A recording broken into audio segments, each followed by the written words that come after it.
Mangkuk pecah dan harga diri yang terkoyak. Malam itu, saya berdiri di depan kitchen island, tangan saya baru saja mengangkat panci berisi gulai ikan saat mendengar jam dinding berdentang pukul 6:30. Dapur ini terang benderang, meja batunya berkilauan, aroma bawang goreng berpadu dengan wangi gulai, aroma sop buntut yang dimasak perlahan, dan wangi segar dari lalapan yang baru saja saya siangi. Saya telah menyiapkan makan malam ini sejak siang, bukan karena ada perayaan atau acara khusus, melainkan karena suami saya bilang malam ini akan ada tamu penting yang mampir untuk makan, jadi semuanya harus disiapkan dengan sempurna untuk menjaga gengsi. Saya sudah akrab dengan dua kata itu sejak menikah dengannya. Menjaga gengsi. Suami saya bernama Bima. 3 tahun lalu saat kami baru menikah, saya pernah berpikir bahwa seorang pria yang rela berlutut untuk mengikatkan kembali tali sepatu istrinya di tengah tempat parkir, yang sigap membawakan tas berisi jeruk untuk ibu mertuanya dari rumah sakit, yang ingat kapan bapak mertuanya harus minum obat jantung, pastilah orang yang baik hati. Baru setelah waktu yang sangat lama, saya akhirnya mengerti, ada orang-orang yang hanya pandai berbuat baik di tempat yang ada penontonnya. Maya, biar ibu bantu siapkan piring. Ya, saya berbalik. Ibu saya berdiri di ambang pintu dapur, tangannya masih memegang sapu tangan tua berwarna krem. Sapu tangan itu sudah beliau gunakan lebih dari 10 tahun, di sudutnya ada sulaman benang kecil membentuk huruf M yang saya sendiri buat saat belajar menyulam di bangku SMP. Beliau mengenakan blus lengan panjang berwarna coklat muda dan celana hitam, rambutnya diikat rapi ke belakang. Sejak datang dari kampung ke kota, beliau selalu berjalan dengan langkah pelan, dan seolah takut mengganggu penghuni rumah, meskipun ini adalah rumah putrinya sendiri. Tidak usah, Bu. Ibu duduk istirahat saja, biar saya yang siapkan. Beliau tersenyum, senyum yang begitu tulus hingga membuat siapapun yang melihatnya merasa iba. Hanya menyiapkan makan malam, biar ibu bantu sedikit. Kamu baru pulang kerja sudah harus mengurus semua ini, ibu lihat saja tidak tega. Saya tidak sampai hati untuk menolak. Saya membuka lemari dapur, mengambil satu set piring keramik, lalu ragu sejenak sebelum tangan saya meraih kerak paling atas. Tempat sebuah mangkuk keramik antik berwarna biru retak diletakkan terpisah. Itu adalah mangkuk yang dibawa Bima dari sebuah acara lelang barang antik. Berharga atau tidak, saya tidak tahu. Yang saya tahu, sejak membelinya, dia berulang kali mengingatkan bahwa tidak ada seorang pun yang boleh menyentuhnya. Namun, sore tadi, justru dia sendiri yang menelepon dan menyuruh saya untuk menatanya di meja, karena tamunya adalah seorang kolektor barang antik yang akan terkesan jika melihatnya. Saya meletakkan mangkuk itu dengan sangat hati-hati, lalu berpesan pada ibu, yang ini licin sekali, Bu, biar saya saja yang bawa. Ibu saya mengangguk, lalu kembali menata sendok dan garpu dengan rapi di setiap sisi piring. Postur tubuhnya yang sedikit membungkuk di bawah cahaya lampu kuning tiba-tiba membuat saya teringat rumah kami di kampung. Dulu, ayah mengajar sastra di sekolah kabupaten, dan ibu bekerja sebagai perawat di puskesmas. Seumur hidup mereka hidup sederhana. Namun, saat saya akan menikah, ayah dan ibu menjual sebidang tanah di pinggir jalan utama, ditambah dengan seluruh tabungan mereka, dan memberikannya pada saya sebagai bekal pernikahan. Uang tunai sebesar 20 miliar rupiah. Ayah hanya berkata satu kalimat. Ayah dan ibu memberimu ini bukan agar kamu menjadi kaya, kami hanya ingin kamu melangkah ke rumah orang lain tanpa harus menundukkan kepala. Saya pernah percaya bahwa saya tidak akan menundukkan kepala. Maya, yang ini diletakkan di tengah meja, kan? Saya sedang mengiris timun saat mendengar suara ibu. Begitu saya berbalik dan hendak berkata, biar saya saja, semuanya sudah terlambat. Mangkuk keramik antik itu tergelincir dari tangan ibu, perang. Sebuah suara pecah yang sangat kering terdengar di tengah dapur yang sunyi. Suaranya tidak terlalu keras, tetapi cukup untuk membuat punggung siapapun merinding. Pecahan keramiknya berhamburan, salah satu serpihan kecil mengenai kaki saya, lalu menggelinding jauh. Ibu saya berdiri mematung, wajahnya pucat pasi. Secara refleks, beliau berjongkok, kedua tangannya gemetar hendak memungut serpihan itu. Ibu, jangan disentuh, nanti kena tangan. Saya bergegas menariknya berdiri, tetapi hampir bersamaan, pintu utama terbuka. Bima pulang. Dia berjalan cepat dari luar, sepatunya bahkan belum dilepas, matanya sudah tertuju lurus ke lantai dapur. Saya tahu, dalam dam sepersekian detik itu, dia sudah melihat tumpukan pecahan keramik dan meja makan yang masih berantakan. Ibu saya berdiri di samping saya dengan wajah panik. "Ada apa ini?" tanyanya, suaranya singkat dan dingin. Saya berdiri setengah langkah di depan ibu. Ibu tidak sengaja menjatuhkannya. "Biar aku yang bereskan." Bima tidak menatap saya. Dia menatap ibu saya. "Ibu tahu harga mangkuk ini berapa?" Bibir ibu saya bergetar, tidak sanggup menjawab. Saya pun tidak ingin tahu harganya. Karena bagi saya, makan malam ini seharusnya lebih berharga dari sebuah mangkuk. "Bim, itu kan hanya barang," saya mencoba menenangkannya. "Ibu tidak sengaja." Dia tertawa sinis. "Hanya barang. Kamu tahu aku harus menunggu hampir setengah tahun untuk bisa membelinya? Di rumah ini, apa ada satu hal pun yang kamu hargai demi keluarga?" Sebelum saya sempat menjawab, ibu mertua saya masuk dari ruang tamu. Beliau bersandar di pintu, matanya menyapu dari tumpukan pecahan di lantai ke wajah ibu saya, lalu menghela napas dengan gaya merendahkan. "Kalau sudah tua, tangan dan kaki sudah tidak kuat, janganlah menyentuh barang-barang mahal. Ini bukan di kampung, yang bisa seenaknya melakukan apa saja." Mendengar itu, telinga saya terasa panas. Rumah ini tidak punya asisten rumah tangga.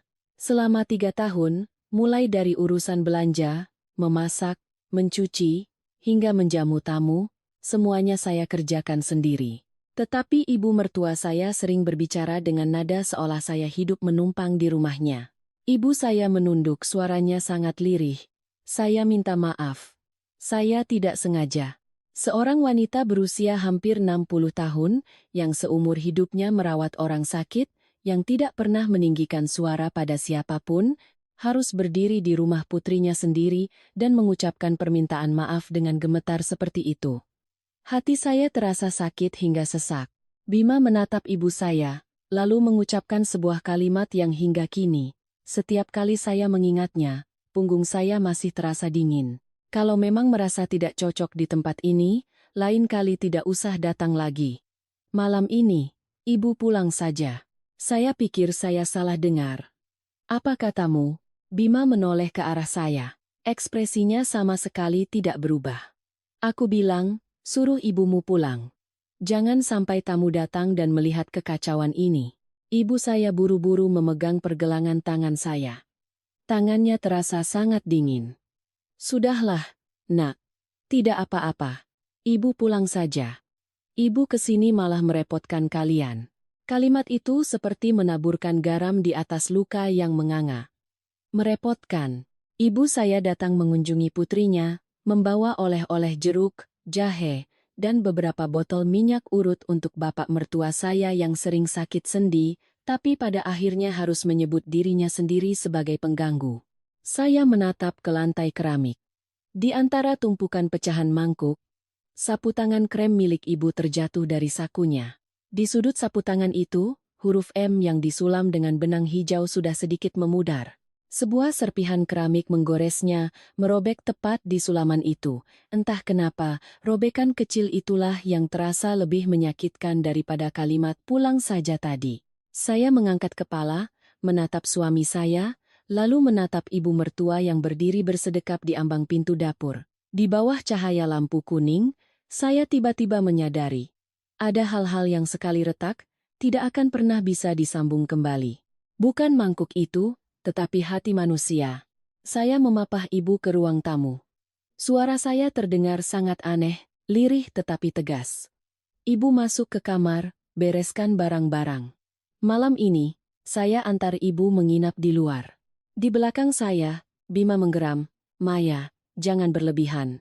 Saya tidak menoleh. Saya hanya merasakan tangan ibu menggenggam tangan saya lebih erat, lebih gemetar. Dan di dalam kepala saya, untuk pertama kalinya, muncul sebuah pemikiran yang sangat jelas. Jika malam ini saya masih diam, maka seumur hidup saya tidak akan pernah bisa mengangkat kepala lagi. Saya mengantar ibu masuk ke kamar kecil di ujung koridor, tempat beliau biasa menginap setiap kali datang dari kampung. Kamar itu saya sendiri yang menatanya di tahun pertama pernikahan kami. Saya mengganti gordennya dengan warna krem agar tidak terlalu silau, menambahkan sebuah rak kayu kecil di samping tempat tidur agar ibu bisa meletakkan kacamata, obat rematik, dan buku catatannya. Beliau sering menuliskan resep-resep masakan untuk saya di buku itu. Namun, selama 3 tahun, ibu hanya beberapa kali menginap di sini, dan setiap kali selalu canggung seperti tamu yang singgah sebentar. Pagi-pagi sekali sudah bangun, melipat selimut dengan rapi, dan setiap kali keluar masuk kamar selalu menutup pintu dengan pelan, seolah takut mengganggu. Saya melihat tas kain bermotif bunga yang baru saja ibu buka. Di dalamnya hanya ada 2 setel pakaian, sekotak minyak angin, dan sekantong jeruk yang bahkan belum sempat dikeluarkan. Tiba-tiba, mata saya terasa panas. Ibu duduk saja, biar saya yang bereskan. Ibu saya menggeleng, suaranya berusaha terdengar tenang, seolah kejadian di dapur tadi hanyalah sebuah insiden kecil. Sudahlah, barangnya cuma sedikit. Kamu keluarlah. Tamu sebentar lagi datang. Nanti mereka menunggu. Saya berdiri terpaku di hadapannya. Jika ini adalah masa lalu, kemungkinan besar saya akan benar-benar keluar, menahan perasaan sambil berkata pada diri sendiri, nanti setelah urusan selesai, aku akan minta maaf pada ibu. Aku terjepit di antara suami dan ibu, jadi terpaksa harus menelan semua ini. Tetapi entah kenapa, hanya karena sebuah mangkuk pecah, saya tiba-tiba merasa sangat lelah dengan kepasrahan yang sudah menjadi kebiasaan ini. Sabar sekali menjadi 2 kali, sabar 10 kali menjadi seumur hidup. Yang terluka bukan Bima, yang dipermalukan bukan ibu mertua saya, melainkan ibu saya, dan diri saya sendiri. Ibu, malam ini ibu tidak pulang ke kampung. Saya antar ibu ke hotel dekat sini untuk menginap semalam. Besok pagi saya ke sana. Beliau tertegun, menatap saya. Di matanya, ada kekhawatiran yang jauh lebih besar daripada rasa sakit hatinya. Jangan diperbesar masalahnya, nak. Hidup berumah tangga itu kuncinya ada di kesabaran. Ibu bisa pulang sendiri. Nanti ibu naik ojek ke terminal, masih ada bus terakhir. Tidak boleh, kata saya, pelan tetapi tegas. Sudah malam, bagaimana saya bisa tenang kalau ibu pergi sendirian? Ibu menghela napas. Beliau duduk di tepi tempat tidur, kedua tangannya mengusap lutut, sebuah kebiasaan setiap kali beliau memikirkan sesuatu yang sulit diungkapkan. Waktu kamu belum menikah, ayah dan ibumu ini paling takut kalau kamu hidup susah. Makanya waktu bicara soal pernikahan, keluarga sana minta mahar seperti apa, adatnya bagaimana, ayah dan ibu selalu berusaha penuhi. Uang 20 miliar itu kami berikan bukan untuk pamer, hanya berharap agar kamu punya suara di rumah suamimu. Ibu kira, dengan uang itu, mereka akan lebih menghargaimu sedikit. Beliau berhenti di situ, menunduk cepat untuk menyembunyikan matanya yang memerah. Saya duduk di sampingnya, menggenggam tangannya yang urat-uratnya terlihat jelas. Bu, saya minta maaf. Kenapa kamu yang minta maaf? Beliau terkejut. Karena saya. Suara saya terdengar serak. Saya kira saya telah memilih orang yang tepat. Saya kira dia berbakti dan tahu balas budi. Saat ayah sakit, dia yang sibuk di rumah sakit. Dia ingat bunga kesukaan ibu. Saya bahkan pernah berpikir hidup saya sangat beruntung. Ternyata, semua yang saya lihat hanyalah apa yang ingin dia tunjukkan. Ibu terdiam lama, lalu mengusap rambut saya seperti saat saya masih kecil. Anakku, di dunia ini, salah menilai orang itu bukan dosa. Yang paling buruk adalah ketika kita sudah sadar, tapi masih terus membohongi diri sendiri. Kalimat itu menusuk tepat di bagian yang selama ini saya coba hindari. Bukannya saya tidak melihat Bima berubah. Saya melihatnya. Saya melihatnya asyik dengan ponselnya saat makan malam, membiarkan saya berbicara sendirian. Saya melihat setiap kali orang tua saya datang, dia hanya menyapa sekadarnya lalu mencari alasan untuk keluar. Saya melihat ibu mertua mulai menganggap rumah ini miliknya, dan saya hanyalah juru masak. Saya melihat semuanya. Tetapi saya terus berpegang pada kenangan lama, menenangkan diri bahwa semua pria pasti pernah stres, bahwa suami istri harus saling memaklumi. Ternyata, ada hal-hal yang semakin dimaklumi, semakin menjadi-jadi. Dari ruang tamu, saya mendengar suara TV dinyalakan lebih keras, lalu suara ibu mertua memanggil. Maya, di mana kamu? Bereskan mejanya, tamu sudah mau sampai. Saya berdiri. Saya tahu saya harus keluar, bukan untuk membereskan meja, tetapi untuk membereskan masalah. Ibu juga ikut berdiri, mungkin takut jika saya sendirian tidak akan sanggup menghadapinya. Saya menoleh dan berkata, Ibu tunggu di sini saja, biar saya yang keluar. Tetapi beliau tetap berjalan pelan di belakang saya. Langkahnya ringan seolah takut jika menginjak lantai terlalu keras akan mengganggu seseorang. Bima sedang duduk di meja makan, di hadapannya ada secangkir teh panas yang baru saya seduh setengah jam yang lalu. Ibu mertua duduk di seberangnya, memegang remote, matanya masih terpaku pada layar TV. Pemandangan itu begitu tenang hingga terasa tidak masuk akal, seolah orang yang baru saja diusir bukan ibu saya, seolah mangkuk itu lebih penting daripada harga diri seorang manusia. Saya berhenti di tengah ruang makan. Malam ini tidak ada tamu, kan? Bima mengangkat kepala, tampak tidak menyangka saya akan bertanya seterus terang itu. Dia mengerutkan kening. Maksudmu? Maksud saya, dari awal memang tidak ada tamu. Mas hanya ingin menata semuanya agar terlihat bagus, dan jika ada yang tidak sesuai keinginan, Mas bisa melampiaskannya pada orang lain. Saya menatap lurus ke matanya, kalau memang ada tamu, jam segini mereka pasti sudah datang. Ibu mertua mengerutkan wajah. Kamu bicara dengan suamimu seperti itu, Maya? Saya menoleh padanya. Saya sedang bicara baik-baik, Bu. Dari tadi saya diam karena berpikir masih ada sedikit harga diri yang perlu dijaga. Tapi ibu saya tidak melakukan kesalahan apapun yang membuatnya pantas diusir dari rumah saya. Bima menggebrak cangkir tehnya ke meja. Ini rumahku, Maya.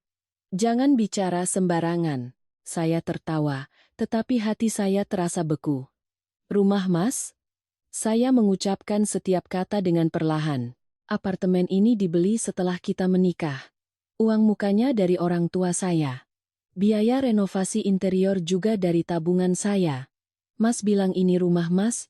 Tidakkah Mas merasa lucu? Mungkin ini pertama kalinya saya berbicara seperti ini di depan ibu mertua, sehingga mereka berdua tertegun. Bima menatap saya tajam, tatapannya bercampur antara marah dan penasaran, seolah mencoba menebak sejauh mana saya akan melangkah.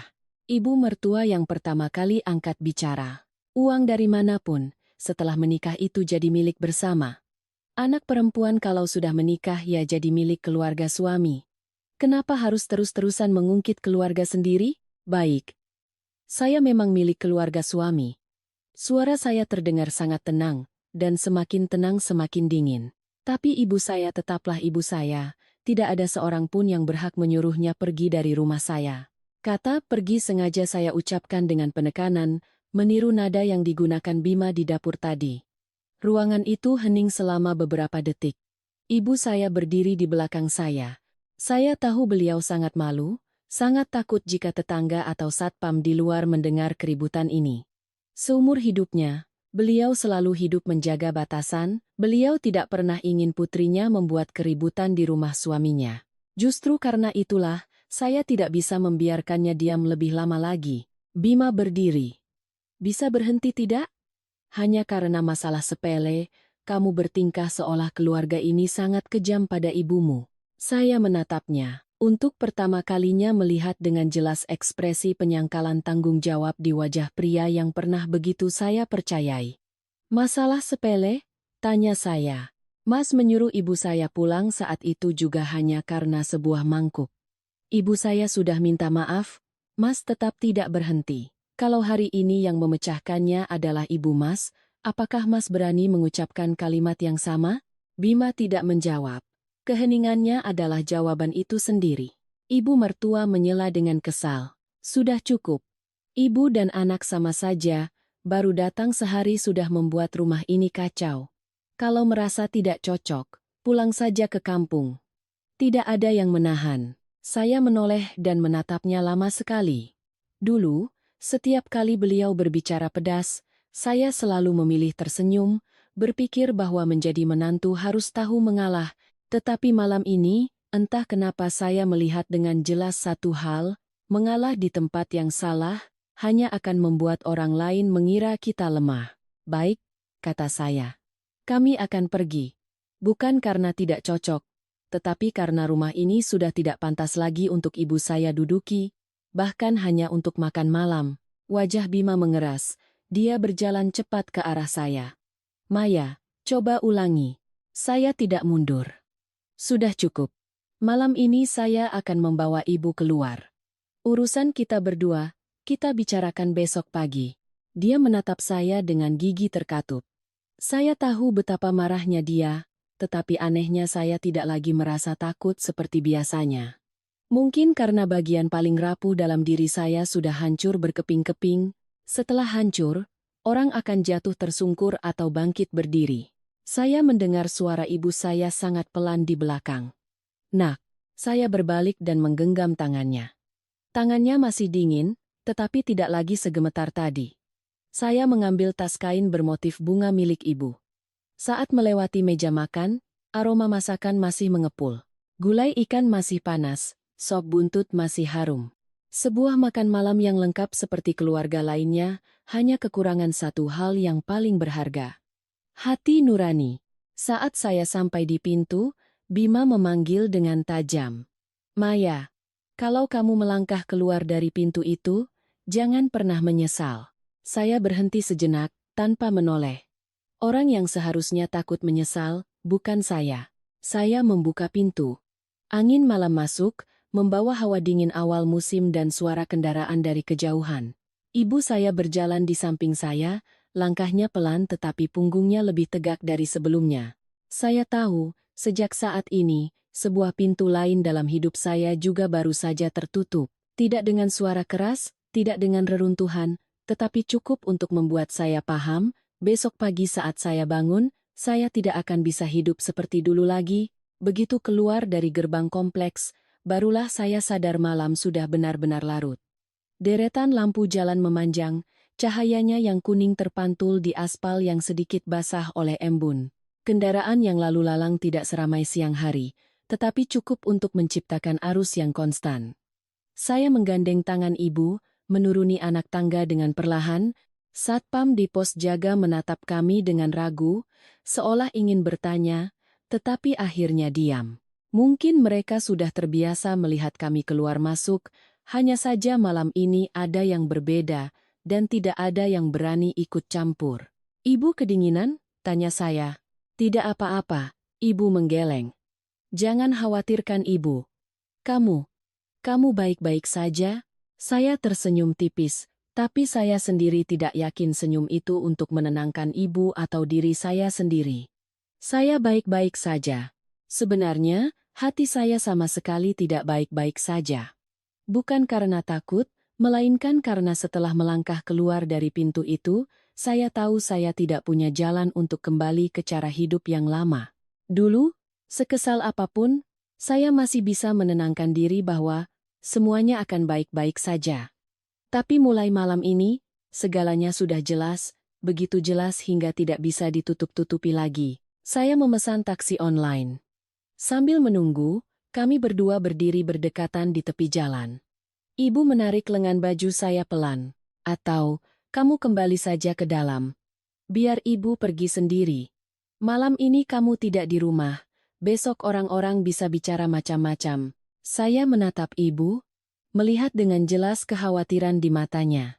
Seumur hidupnya, beliau selalu memikirkan apa kata orang, takut merepotkan, takut mendapat citra buruk. Bahkan saat diusir dari rumah putrinya, hal pertama yang beliau pikirkan adalah nama baik putrinya.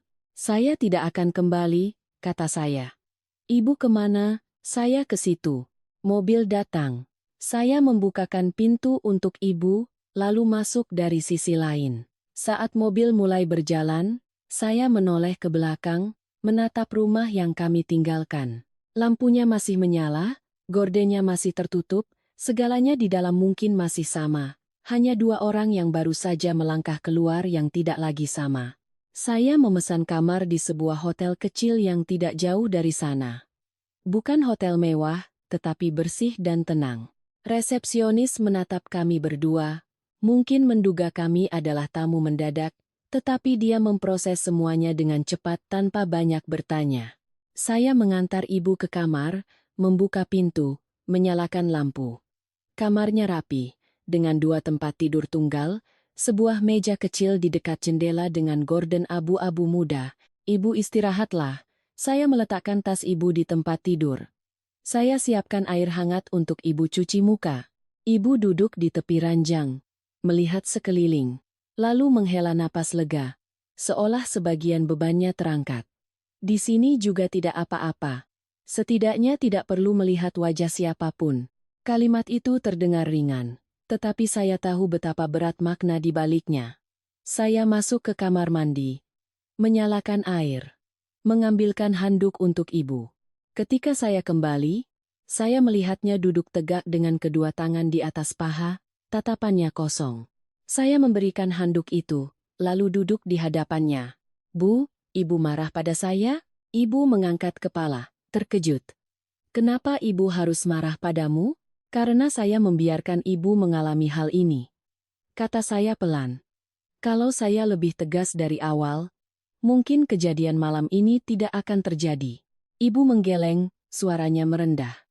Nak, hidup ini tidak selamanya bisa kita lihat dengan jelas dari awal.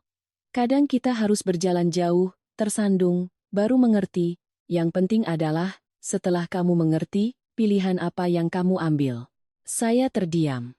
Saya paham maksud ibu, tetapi pilihan apapun tidaklah mudah. Bertahan berarti terus bersabar, terus menerima. Pergi berarti harus menghadapi banyak hal, gunjingan, pekerjaan, harta, dan keluarga kedua belah pihak.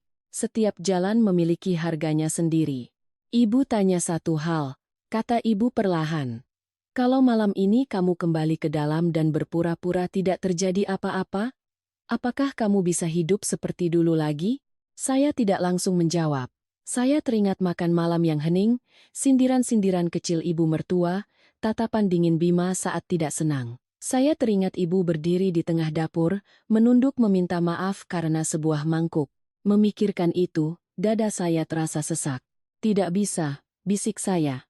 Kalau begitu, kamu sudah punya jawabannya. Ibu mengangguk. Hidup sambil menelan kepahitan setiap hari, suatu saat nanti kamu tidak akan menjadi dirimu sendiri lagi. Saya menunduk. Air mata, entah sejak kapan, sudah menetes di punggung tangan saya. Saya tidak menangis keras, hanya membiarkannya mengalir dalam diam, sebagai cara untuk melepaskan semua yang telah lama terpendam. Malam itu, kami tidur di ranjang terpisah. Saya mematikan lampu tetapi tidak bisa tidur. Suara pendingin udara yang monoton, gema suara kendaraan dari kejauhan, ibu saya beberapa kali mengubah posisi, lalu diam. Saya tahu beliau juga belum tidur. Saya membuka ponsel, lalu mematikannya lagi. Ada beberapa panggilan tak terjawab dari Bima, tetapi saya tidak menelepon balik.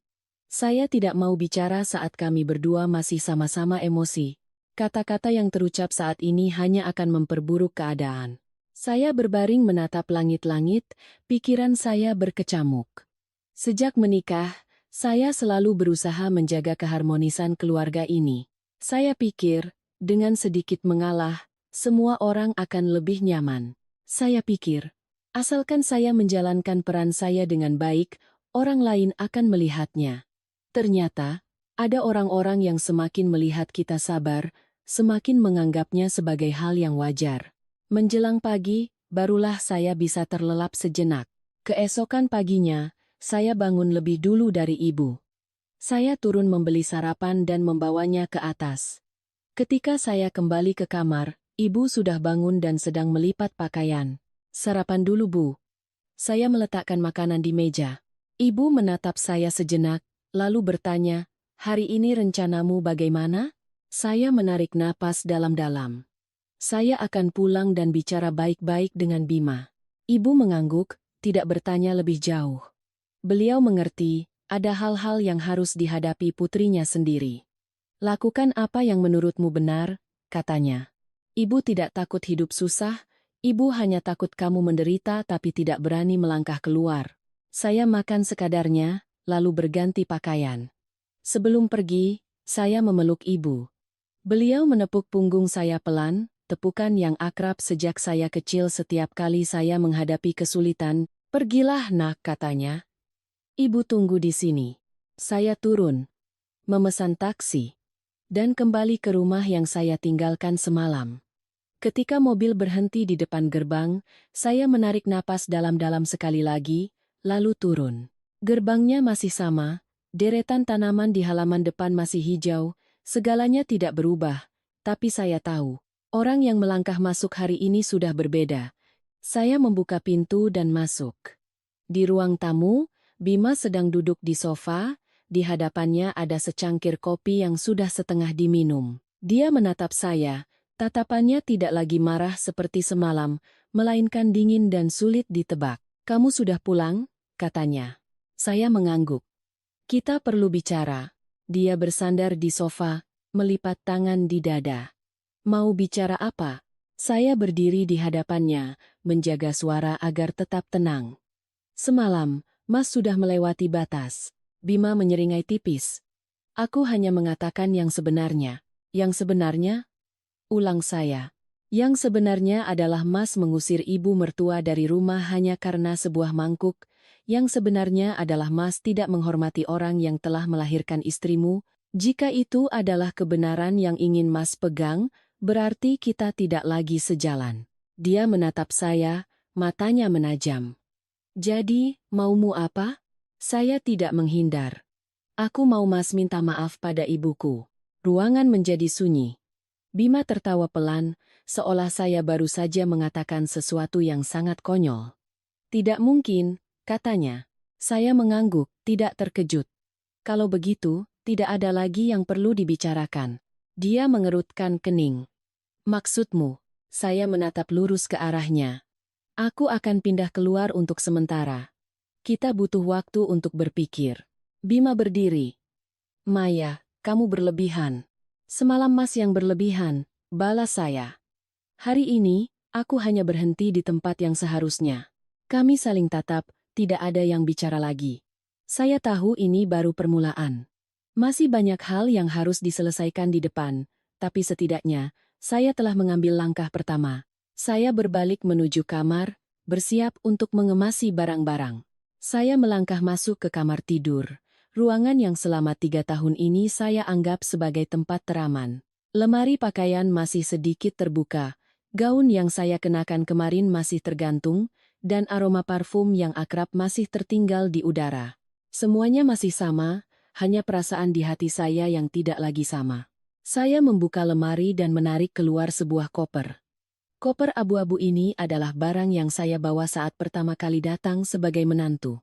Ibu saya waktu itu dengan cermat menyelipkan berbagai kantong obat, jarum dan benang, sambil berpesan macam-macam, seolah saya akan pergi sangat jauh. Saya tidak pernah menyangka. Suatu hari saya akan menarik koper ini lagi untuk meninggalkan rumah saya sendiri. Saya melipat pakaian satu persatu, tidak terburu-buru, juga tidak ragu. Kemeja kerja, pakaian santai, barang-barang kecil seperti sapu tangan dan alat rias, semuanya tertata rapi. Saya tidak membawa banyak, hanya yang penting. Sisanya saya biarkan. Bukan karena sayang, tetapi karena saya tahu saya belum tentu pergi selamanya. Saya hanya sedang berhenti sejenak untuk melihat segalanya dengan lebih jelas. Di luar, saya mendengar langkah kaki Bima mondar-mandir di ruang tamu. Dia tidak masuk, tetapi juga tidak pergi. Mungkin dia menunggu saya berubah pikiran, atau setidaknya melunak seperti biasanya. Tapi kali ini, saya sendiri merasakan perbedaannya. Saya tidak lagi ingin mengalah hanya karena kebiasaan. Saya menarik resleting koper. Suaranya terdengar jelas di kamar yang sunyi. Tepat saat itu, pintu kamar terbuka. Bima berdiri di ambang pintu, menatap ke dalam. Kamu benar-benar melakukannya? Tanyanya. Saya berbalik menatapnya. Sudah aku katakan. Dia melangkah masuk, berdiri tidak terlalu dekat, tetapi juga tidak terasa asing. Hanya karena kejadian semalam? Bukan hanya karena semalam, jawab saya. Tapi karena semua yang telah menumpuk selama ini. Bima terdiam sejenak, lalu menghela napas. Aku akui semalam aku emosi. Tapi kamu juga harus mengerti, mangkuk itu bukan barang biasa.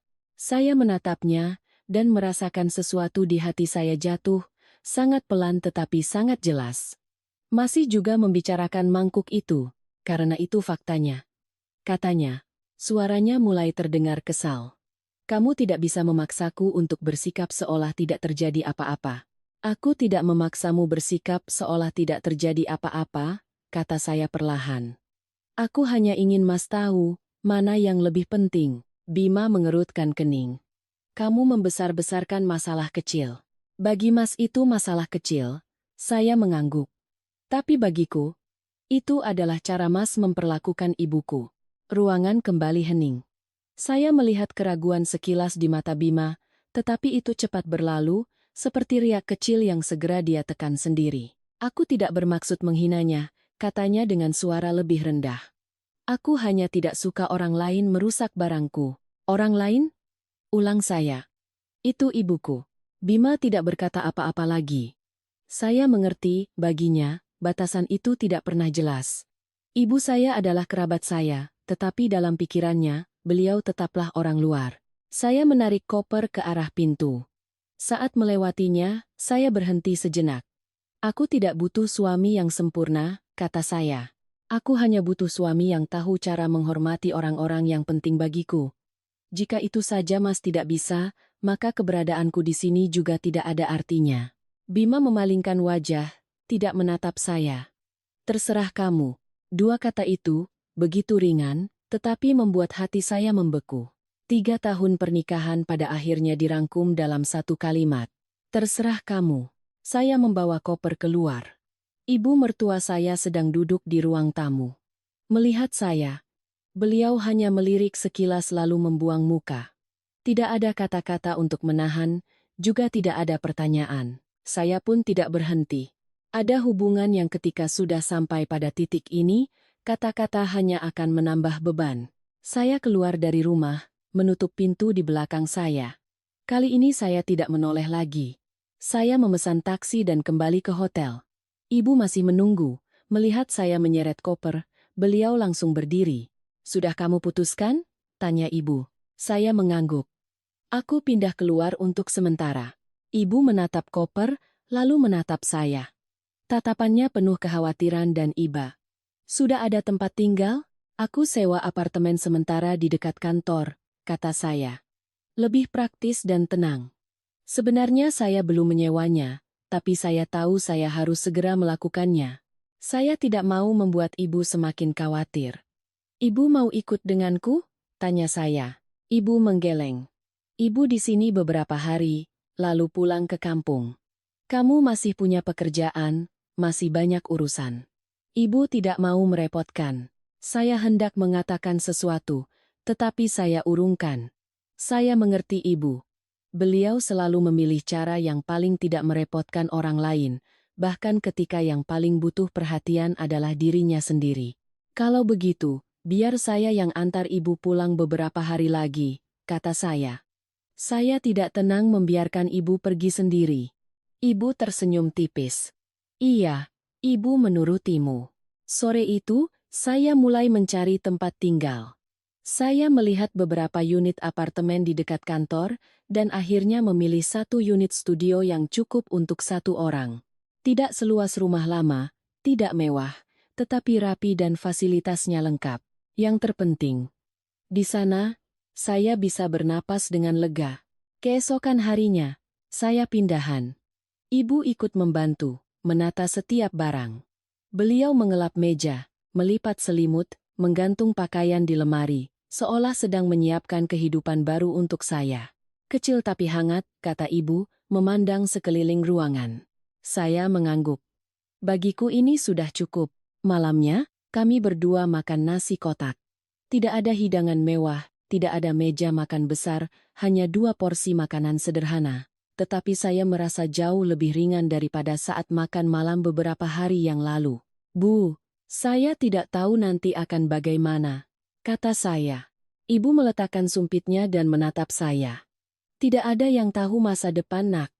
Tapi asalkan kamu hidup tanpa malu pada diri sendiri, jalan manapun pasti bisa kamu lalui. Saya terdiam, lalu mengangguk. Untuk pertama kalinya setelah berhari-hari, saya merasakan sedikit kedamaian di hati. Malam itu, saya tidur lebih nyenyak. Bukan karena semuanya sudah selesai, tetapi karena saya tahu, saya telah memulai perubahan. Tapi saya juga paham, di depan sana tidak hanya ada hari-hari yang tenang. Urusan antara saya dan Bima belum berakhir, dan ada hal-hal yang cepat atau lambat harus dihadapi. Hari-hari berikutnya berlalu tidak segejolak yang saya bayangkan, melainkan sunyi dengan cara yang berbeda. Pagi hari saya bangun, membuat secangkir kopi, dan berdiri di dekat jendela apartemen kecil saya, memandangi jalanan di bawah. Orang-orang berangkat kerja, kurir mengantar barang, suara motor dan klakson berpadu menjadi ritme kehidupan yang akrab. Saya bekerja seperti biasa, rapat, menyelesaikan tugas, membalas email. Dari luar, tidak ada yang tahu hidup saya baru saja mengambil sebuah belokan tajam, tetapi di dalam, segalanya tidak lagi sama. Malam hari saya pulang ke kamar mungil saya, memasak sendiri, atau membeli makanan sederhana. Ibu tinggal bersama saya selama 2 hari, lalu saya mengantarnya pulang ke kampung. Di dalam bus hari itu, ibu duduk di dekat jendela. Tangannya terus menggenggam tangan saya seolah takut jika dilepaskan, putrinya akan kembali ke jalan yang lama. Sebelum bus berangkat, beliau menatap saya lama dan berkata, "Hiduplah untuk dirimu sendiri, Nak. Tapi jangan lupa jaga hatimu agar tetap bersih, orang lain berbuat tidak baik padamu, jangan dibalas dengan keburukan." Saya mengangguk. Saya paham. Dalam pesan ibu, ada kekhawatiran sekaligus kepercayaan. Beliau tidak ingin saya menjadi pribadi yang pahit hanya karena terluka. Ketika bus mulai berjalan, saya terus memandanginya hingga hilang dari pandangan. Saat saya berbalik, hati saya terasa kosong, tetapi bukan kekosongan yang menakutkan, melainkan ruang yang saya butuhkan untuk menata ulang segalanya. Bima tidak menelepon lagi selama 2 hari itu. Saya pun tidak berinisiatif menghubunginya. Bukan karena ingin memperpanjang jarak, tetapi karena saya tahu jika belum benar-benar tenang, percakapan apapun bisa menemui jalan buntu. Pada hari ketiga, saat saya baru saja selesai bekerja, ponsel saya berdering. Nama Bima muncul di layar. Saya menatapnya sejenak sebelum mengangkat. "Halo." Suara di seberang terdengar lebih berat dari biasanya. "Kamu di mana? Baru selesai kerja." "Aku jemput, ya?" katanya. Seperti kebiasaan lama. "Tidak usah," jawab saya. "Aku bisa pulang sendiri."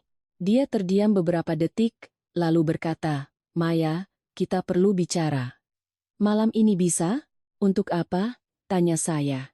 "Bisa," jawab saya setelah berpikir. "Kami berjanji bertemu di sebuah kafe dekat kantor saya." Tempat itu dulu sesekali kami singgahi setelah jam kerja, saat segalanya masih baik-baik saja. Saya tiba lebih dulu dan memilih meja di sudut yang sepi. Ketika Bima masuk, saya bisa melihat dengan jelas bahwa dia tampak lelah. Kemejanya tidak lagi serapi biasanya. Rambutnya sedikit acak-acakan. Dan tatapannya tidak lagi memancarkan kepercayaan diri yang biasa. Dia duduk di hadapan saya. Cukup lama kami hanya terdiam. "Kamu baik-baik saja di tempat baru?" Akhirnya dia bertanya. "Baik," jawab saya singkat.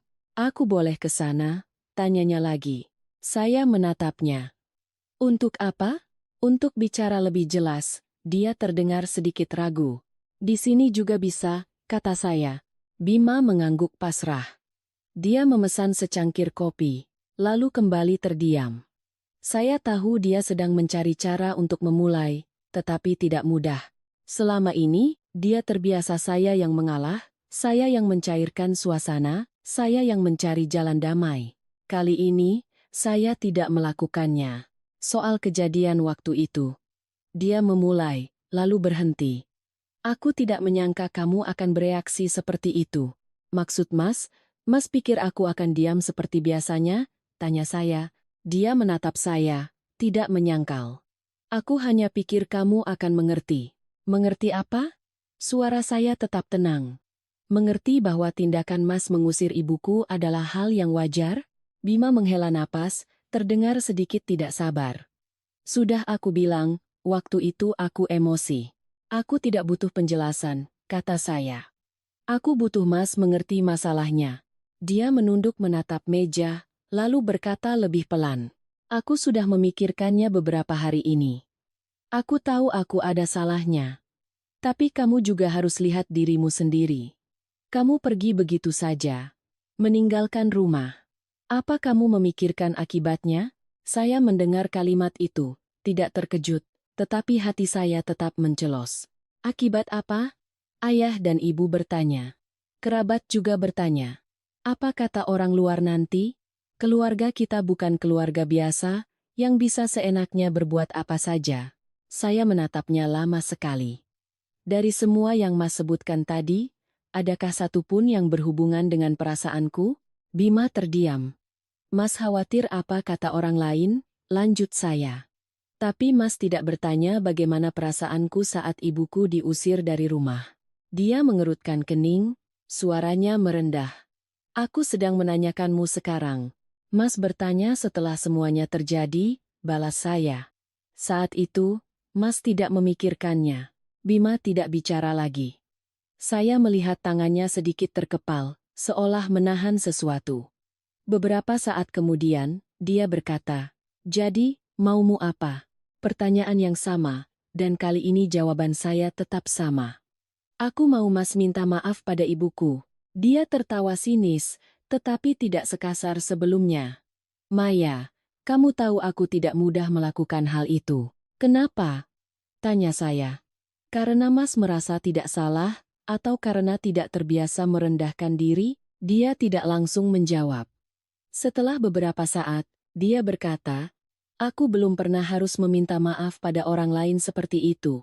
Kalau begitu, belajarlah," kata saya. "Karena jika Mas tidak belajar, Mas akan kehilangan lebih banyak hal daripada sekadar sebuah permintaan maaf." Bima menatap saya. Untuk pertama kalinya, ada keraguan yang jelas di matanya. Mungkin dia mulai sadar bahwa masalah ini tidak lagi berada dalam kendalinya. "Kamu memaksaku," katanya. "Tidak." Saya menggeleng. "Aku sedang menetapkan batasanku." Kalimat itu, saya sendiri tidak tahu datang dari mana. Tetapi setelah mengucapkannya, saya merasa sangat lega. Dulu saya selalu takut membuat orang lain tidak nyaman sehingga tidak berani menetapkan batasan. Tetapi ketika tidak ada batasan, orang lain yang akan membuatkan batasan untuk kita. Bima duduk terdiam sangat lama. Cangkir kopi di hadapannya sudah dingin, tidak diminumnya lagi. "Beri aku waktu," akhirnya dia berkata. "Mas tidak perlu menjawab sekarang," balas saya. "Tapi aku juga tidak akan menunggu selamanya." Dia mengangguk, seolah mengerti. Suasana di antara kami tidak lagi setegang tadi, tetapi juga tidak ringan. Seperti seutas tali yang tegang tetapi belum putus, hanya butuh satu tarikan lagi untuk membuatnya hancur. Kami bangkit untuk pulang. Saat di pintu, Bima memanggil saya. "Maya." Saya berbalik. Kalau aku minta maaf, kamu akan pulang?" tanyanya. Saya menatapnya, tidak langsung menjawab. Saya paham pertanyaan itu bukan hanya tentang permintaan maaf, tetapi tentang seluruh hubungan ini. "Aku akan pikirkan," kata saya. Dia mengangguk, tidak berkata apa-apa lagi. Kami berjalan ke arah yang berlawanan, seperti dua orang asing yang baru saja menyelesaikan percakapan panjang. Malam itu, saya kembali ke kamar dan duduk sendirian di dekat jendela. Lampu jalan masih menyala, orang-orang masih berlalu lalang, hidup terus berjalan. Saya meletakkan tangan di dada, merasakan detak jantung saya. Tidak lagi berdebar kencang, tetapi juga belum sepenuhnya tenang. Saya tahu segalanya belum berakhir, dan mungkin bagian tersulitnya masih ada di depan. Beberapa hari setelah percakapan itu, saya tidak lagi menghubungi Bima. Bukan karena marah, Tetapi karena saya ingin menjaga pikiran saya tetap jernih agar tidak terseret oleh emosi lama. Pagi tetap berangkat kerja, malam kembali ke apartemen kecil, memasak sendiri atau makan seadanya, lalu menyendiri. Kadang saya membuka ponsel, menatap daftar kontak, berhenti di nama Bima selama beberapa detik, lalu mematikan layar. Ada kebiasaan-kebiasaan yang tidak mudah hilang, tetapi saya sadar jika saya tidak tegas pada diri sendiri, saya akan kembali ke lingkaran yang sama. Di kantor, segalanya berjalan normal. Rekan-rekan hanya tahu saya pindah, tidak ada yang bertanya lebih dalam. Saya pun tidak menceritakan masalah pribadi. Menceritakannya tidak membuat lebih ringan, kadang malah disalahpahami. Saya hanya fokus pada pekerjaan, bekerja lebih giat sebagai cara agar pikiran tidak kosong dan melantur. Suatu sore, saat saya sedang memeriksa laporan, ponsel saya berdering. Bukan Bima, melainkan ibu mertua. Saya menatap layar sejenak. Dulu, setiap kali beliau menelepon, saya akan langsung mengangkatnya dengan suara lembut. Tapi kali ini, saya biarkan berdering beberapa kali sebelum menjawab. "Halo, Bu," saya dengar. Suara di seberang tidak lagi setajam biasanya, tetapi masih membawa nada memerintah yang khas. "Maya, malam ini pulanglah." Saya duduk lebih tegak. "Ada acara apa ya, Bu?" "Pulang saja dulu, baru bicara." Jawabnya singkat. Ibu tidak biasa bicara lewat telepon. Saya terdiam beberapa detik, lalu berkata, "Saya sedang di luar, Bu. Kalau ada yang penting, Ibu bisa sampaikan sekarang." Beliau terdengar sedikit ragu, lalu suaranya menjadi lebih keras. "Kamu masih menganggap ini rumahmu atau tidak, sampai harus bertanya seperti itu?" Pertanyaan itu, jika di masa lalu, pasti akan membuat saya merasa bersalah.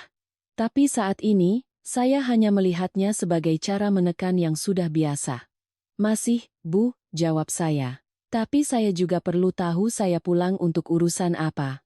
Di seberang sana hening sejenak, lalu beliau berkata, "Malam ini ada Paman Hendra dan Bibi Ratih datang. Keluarga semua, jadi pulanglah biar lengkap." Saya mendengar itu dan merasa sedikit geli. Keluarga.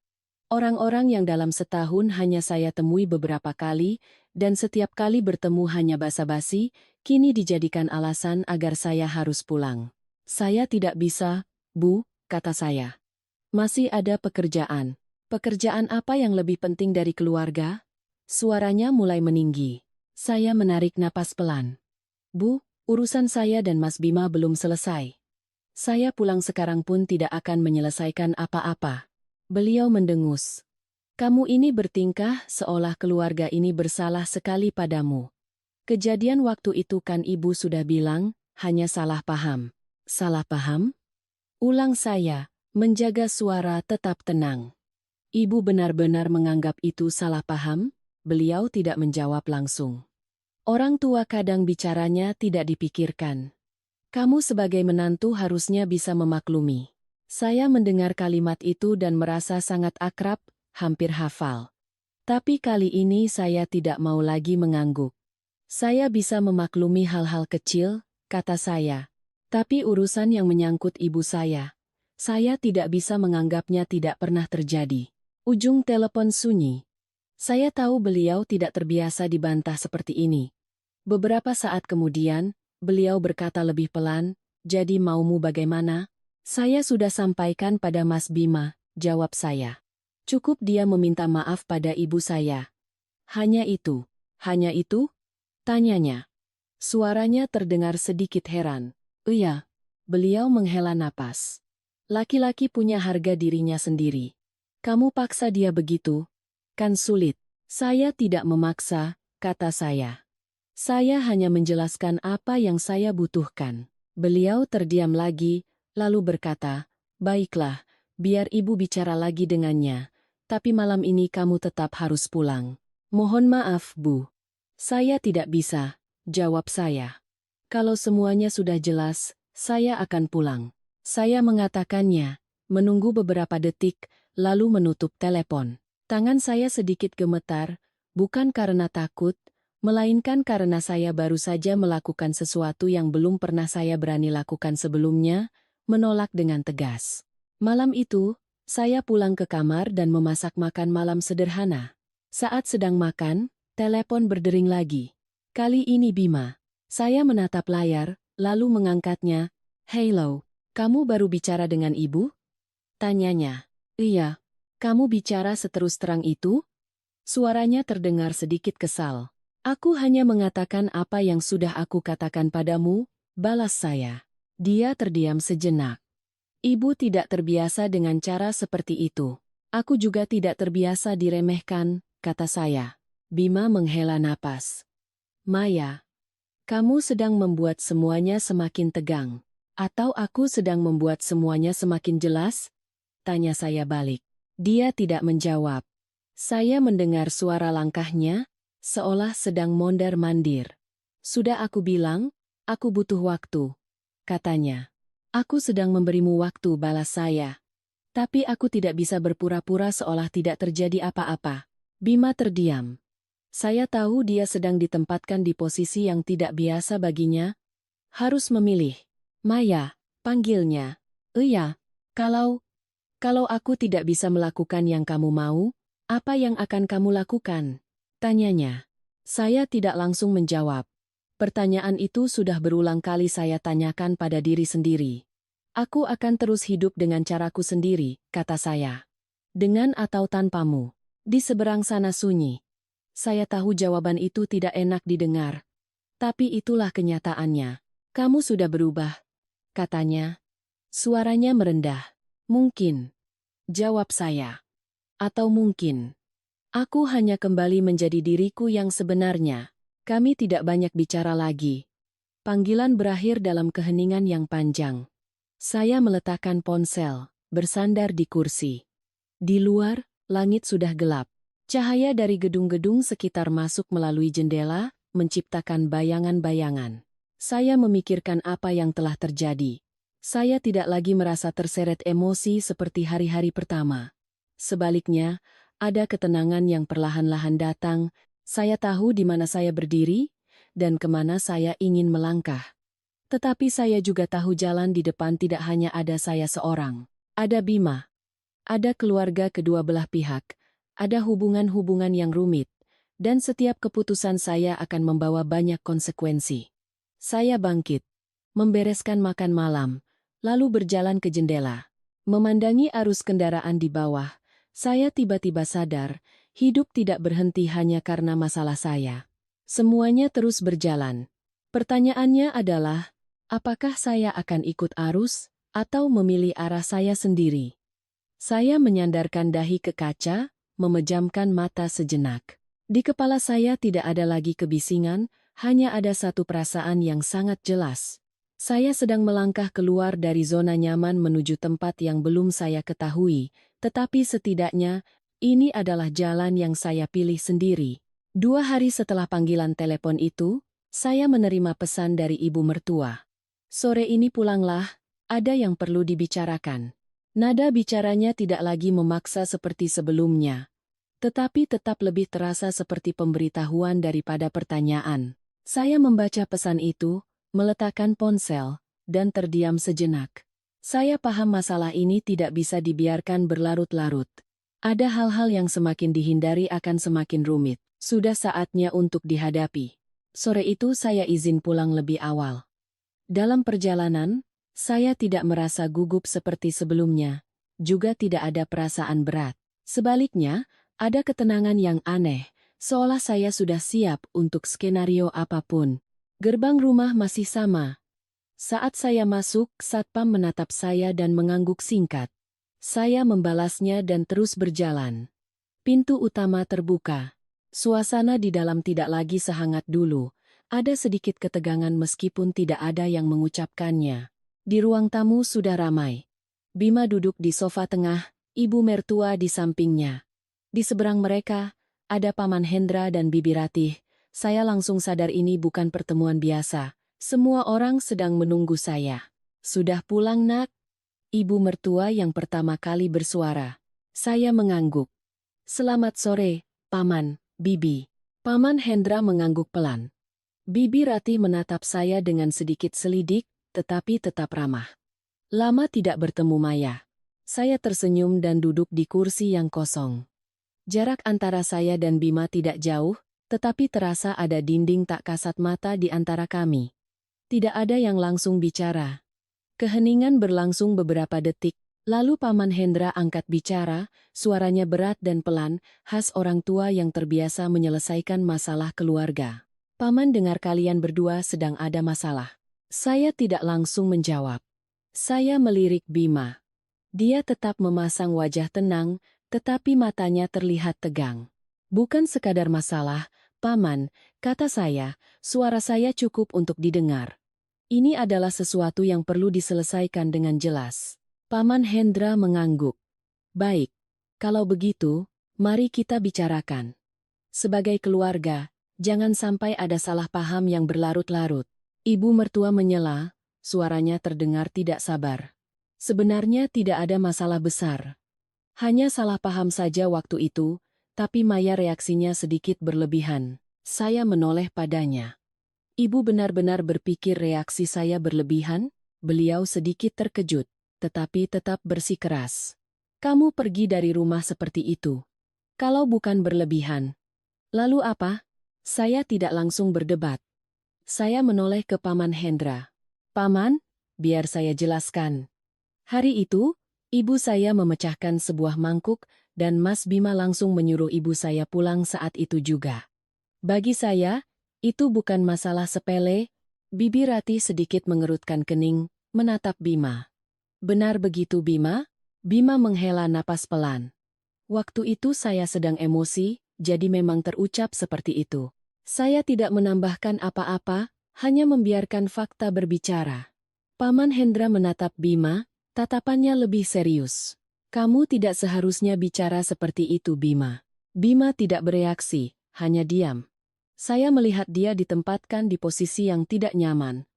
Tetapi kali ini saya tidak lagi merasa kasihan seperti dulu.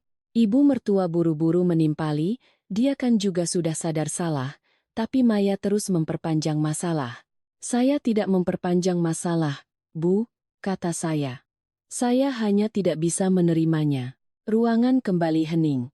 Saya melihat tatapan Bibi Ratih beralih dari saya, ke Bima, lalu ke ibu mertua. Mungkin beliau sedang menimbang siapa yang benar dan siapa yang salah, atau setidaknya siapa yang lebih masuk akal. Jadi, apa yang kamu inginkan sekarang Maya? Tanya Paman Hendra. Saya menatap lurus.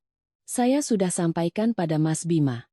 Saya butuh permintaan maaf yang tulus untuk ibu saya. Ibu mertua langsung bereaksi. Hanya karena sebuah mangkuk, kamu memaksa suamimu minta maaf seperti itu? Tidakkah kamu merasa keterlaluan? Bukan karena mangkuknya, Bu. Suara saya tetap datar. Tapi karena ucapan dan perlakuannya. Saat itulah Bima akhirnya angkat bicara. Sudah aku bilang, aku butuh waktu. Waktu untuk apa? Tanya saya. Untuk menimbang apakah meminta maaf pada ibu mertua itu sepadan atau tidak? Suara saya tidak tinggi, tetapi cukup tajam. Seluruh ruangan hening. Bima menatap saya, matanya tampak kesal. Kamu menyudutkanku. Aku tidak menyudutkanmu.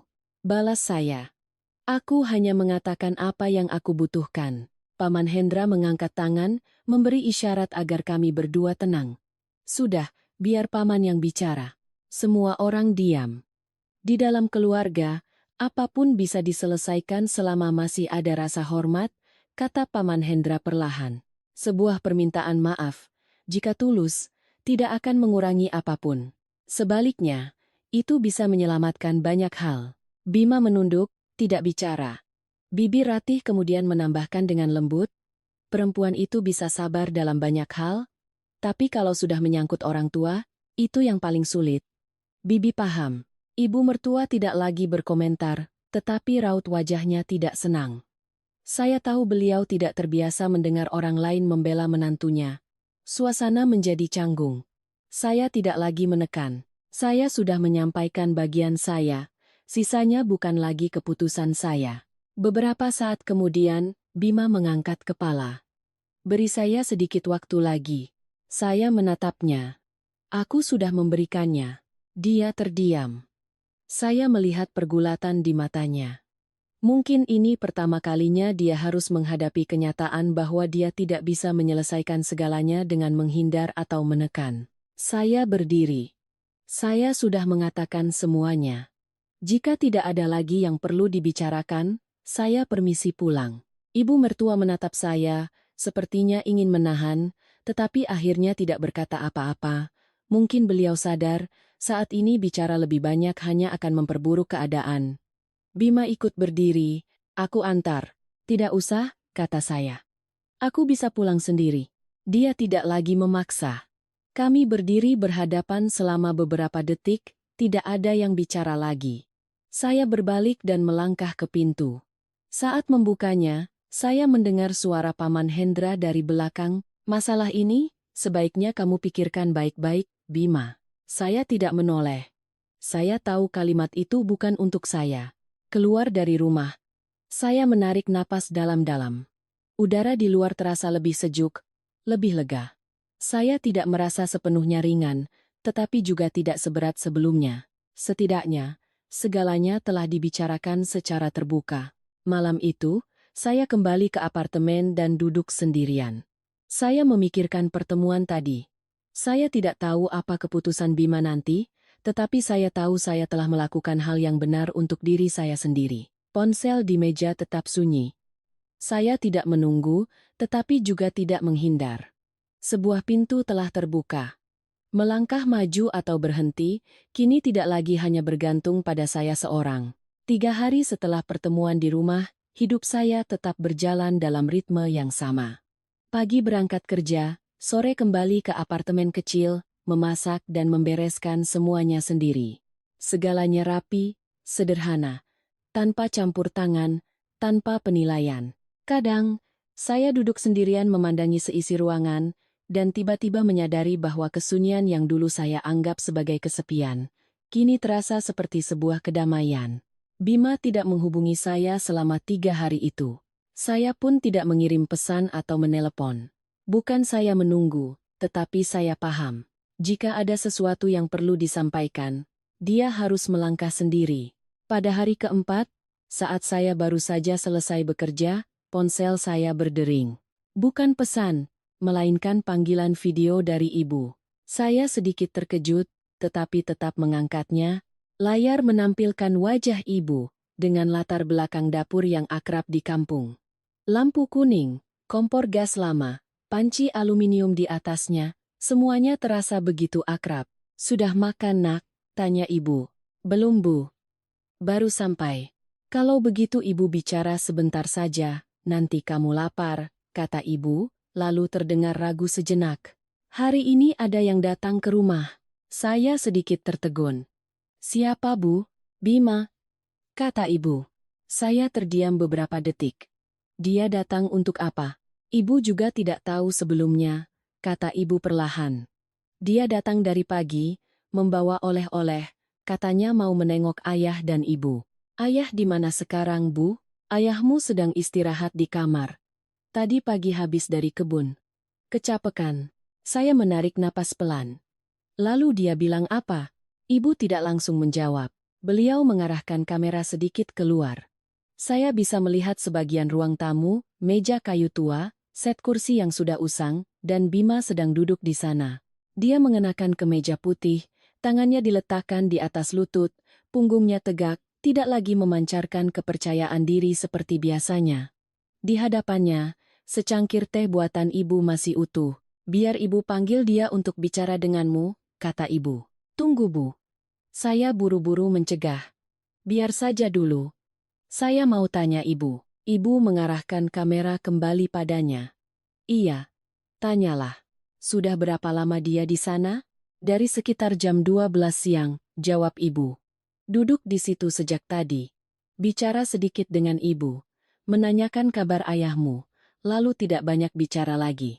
Apa dia menyinggung kejadian waktu itu? Ibu mengangguk. Iya. Katanya. Dia datang untuk meminta maaf. Mendengar itu, saya tidak berkata apa-apa. Bukan karena terkejut, tetapi karena ada banyak sekali emosi yang bercampur di hati saya. Sebagian merasa lega, sebagian masih waspada. Bagaimana menurut ibu? Tanya saya. Ibu menatap saya, tatapannya melembut. Ibu tidak butuh kata-kata manis. Ibu hanya butuh dia mengerti. Dan ibu lihat, sepertinya dia sedang berusaha. Saya terdiam. Saya tahu ibu bukan orang yang mudah dibujuk dengan kata-kata. Jika beliau berkata begitu, berarti beliau merasakan sesuatu. Biar saya bicara dengannya, Bu, kata saya. Ibu mengangguk, lalu memanggil, Bima, Maya mau bicara. Bima mendekat dan mengambil ponsel dari tangan ibu. Saat wajahnya muncul di layar, saya sadar dia sedikit lebih kurus, tatapannya tidak lagi setegang dulu, melainkan ada gurat kelelahan. Maya, panggilnya. Iya, jawab saya. Kami saling tatap melalui layar selama beberapa detik. Tidak ada yang langsung bicara. Jarak di antara kami saat ini bukan hanya puluhan kilometer, tetapi juga rentang waktu yang baru saja kami lalui. Aku di rumah ibumu, katanya. Aku tahu. Dia mengangguk pelan. Aku minta maaf atas kejadian waktu itu. Saya tidak memotongnya, membiarkannya melanjutkan. Aku tidak menyangka semuanya akan jadi sejauh ini, katanya perlahan. Tapi beberapa hari ini aku sudah berpikir, aku sadar aku salah. Saya menatapnya. Tidak langsung percaya. Tetapi juga tidak menyangkal. Aku minta maaf pada ibumu, lanjutnya dengan suara lebih dalam. Bukan karena kamu yang minta, tapi karena aku merasa aku memang harus melakukannya. Kalimat itu menarik perhatian saya. Bukan karena sempurna, tetapi karena berbeda dari yang pernah dia katakan sebelumnya. Ibu ada di sini, kata saya. Mas bisa bicara langsung. Bima mengangguk, lalu menoleh ke ibu yang berdiri di sampingnya. Dia bangkit dari duduknya. Ibu, dia memulai, lalu berhenti sejenak, seolah memilih kata. Saya minta maaf, Bu. Waktu itu saya mengucapkan kata-kata yang tidak pantas. Saya tidak seharusnya begitu. Ibu saya berdiri diam menatapnya, tidak langsung menjawab. Saya tahu permintaan maaf saja tidak cukup, lanjut Bima. Tapi saya benar-benar merasa bersalah. Saya harap ibu bisa memaafkan saya. Ibu saya menghela napas pelan. Ibu tidak marah padamu karena mangkuk itu. Katanya, ibu hanya sedih dengan caramu bicara. Orang tua manapun bisa saja salah, yang penting bagaimana kamu memandang orang itu. Bima mengangguk. Saya mengerti, Bu. Ibu menatapnya sejenak, lalu berkata, sudahlah, masalahnya sudah berlalu, kamu sadar salah itu sudah bagus. Saya, yang berada di seberang layar, mendengar itu dan hati saya terasa sedikit lebih ringan. Bukan karena semuanya selesai, tetapi karena setidaknya langkah pertama telah diambil. Bima menoleh kembali ke arah saya. Maya, kamu sudah dengar? Iya, jawab saya. Aku sudah melakukan apa yang kamu inginkan, katanya. Saya menatapnya. Bukan apa yang aku inginkan, tapi apa yang seharusnya Mas lakukan. Dia terdiam, lalu mengangguk. Iya, kami tidak langsung bicara lagi. Ada jeda, tetapi tidak lagi setegang sebelumnya. Kamu akan pulang? Tanyanya. Saya tidak langsung menjawab. Saya menatap ibu, lalu menatap Bima lagi. Aku butuh waktu, kata saya. Bukan berarti setelah Mas minta maaf, semuanya selesai. Dia menatap saya, sepertinya mengerti. Aku tahu, kata saya. Kamu butuh melihat perubahan. Bukan hanya hari ini. Dia mengangguk. Aku akan berusaha. Saya tidak berkata apa-apa lagi. Kata-kata seperti itu sudah pernah saya dengar. Kali ini, saya tidak mau hanya bergantung pada ucapan. Nanti aku telepon lagi, Bu, kata saya. Ibu mengangguk. Iya, kamu makanlah dulu. Saya menutup panggilan. Ruangan kembali sunyi. Saya duduk di kursi, memandang keluar jendela. Langit sudah gelap, lampu-lampu jalan menyala, cahayanya kuning membentang. Saya meletakkan tangan di dada, merasakan detak jantung saya. Tidak lagi seberat dulu, tetapi juga belum sepenuhnya ringan. Bima telah meminta maaf, sesuatu yang dulu saya pikir tidak akan pernah dia lakukan. Tapi saya tahu, satu permintaan maaf tidak bisa menghapus semua yang telah terjadi. Itu hanyalah titik awal. Pertanyaan yang tersisa adalah, setelah titik awal ini, bagaimana kami akan melangkah selanjutnya? Saya bangkit. masuk ke dapur untuk menyiapkan makan malam. Hal-hal kecil seperti ini justru membantu saya menjaga keseimbangan. Saya tidak mau terburu-buru mengambil keputusan. Kali ini, saya ingin berjalan pelan, tetapi pasti. Di luar sana, hidup terus berjalan. Dan saya sedang berdiri di sebuah persimpangan, tetapi tidak lagi segelisah sebelumnya. Malam itu setelah panggilan video berakhir, saya tidak langsung menghubungi Bima. Saya membiarkan segalanya mengendap. Bukan karena ingin menjaga jarak, melainkan karena saya paham, ada hal-hal yang jika dilakukan terburu-buru, hanya akan kembali ke pola lama. Sebuah permintaan maaf, meskipun penting, tetaplah langkah awal. Yang saya butuhkan bukanlah emosi sesaat, melainkan perubahan yang bisa saya lihat seiring waktu. Keesokan paginya, saya bangun lebih awal dari biasanya. Bukan karena pekerjaan, tetapi karena saya ingin pulang ke kampung. Saya tidak memberitahu Bima, juga tidak bilang pada ibu sejak semalam. Saya hanya merasa perlu pulang untuk melihat kembali segalanya di tempat yang akrab, tempat di mana saya tidak perlu berpura-pura kuat. Perjalanan ke kampung masih sama seperti biasa. Kaca bus sedikit berembun, sawah-sawah hijau membentang di belakang. Jalanan yang akrab perlahan-lahan muncul. Saat bus berhenti di ujung desa, saya turun dan berjalan kaki. Aroma tanah, jerami, dan asap dapur berbaur menjadi satu, menenangkan hati saya. Rumah saya masih sama. Gerbang besi tua, pohon pinang di halaman, dan pot-pot bunga yang dirawat ibu masih mekar. Saya mendorong gerbang dan mendengar suara ibu dari dapur. "Siapa?" "Saya, Bu." Ibu keluar, menatap saya, lalu tertegun sejenak, tidak menyangka saya akan pulang mendadak. "Kenapa pulang tidak bilang-bilang?" tanyanya. "Ingin pulang saja." Saya tersenyum tipis. Ibu tidak bertanya lebih jauh.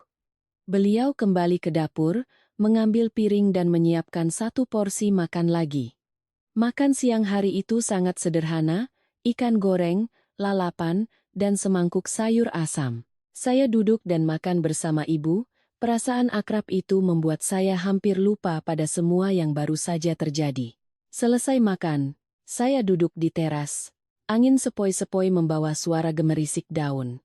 Ibu duduk di samping saya, tangannya tetap lincah menyiangi sayuran. "Sudah kamu pikirkan?" tanya ibu, tanpa menatap saya. "Sudah, Bu. Ibu tidak akan bertanya apa keputusanmu," katanya. "Ibu hanya ingin tahu, apakah hatimu sudah tenang?" Saya mengangguk. Tidak sepanas sebelumnya. Ibu menghentikan pekerjaannya, menoleh pada saya. "Itu bagus." Beberapa saat kemudian, saya bertanya, "Menurut Ibu, Bima kemarin bagaimana?" Ibu berpikir sejenak. "Dia berbeda." "Berbeda bagaimana, Bu?" "Tidak banyak bicara. Tapi apa yang diucapkan terasa dipikirkan," jawab ibu. "Tidak lagi asal bicara." Saya terdiam. Saya juga merasakan hal itu lewat telepon, tetapi saya tetap ingin mendengarnya dari ibu. "Tapi, Nak," lanjut ibu, "satu kali berubah belum bisa menjadi jaminan. Kamu harus melihatnya lebih lama." "Saya tahu, Bu."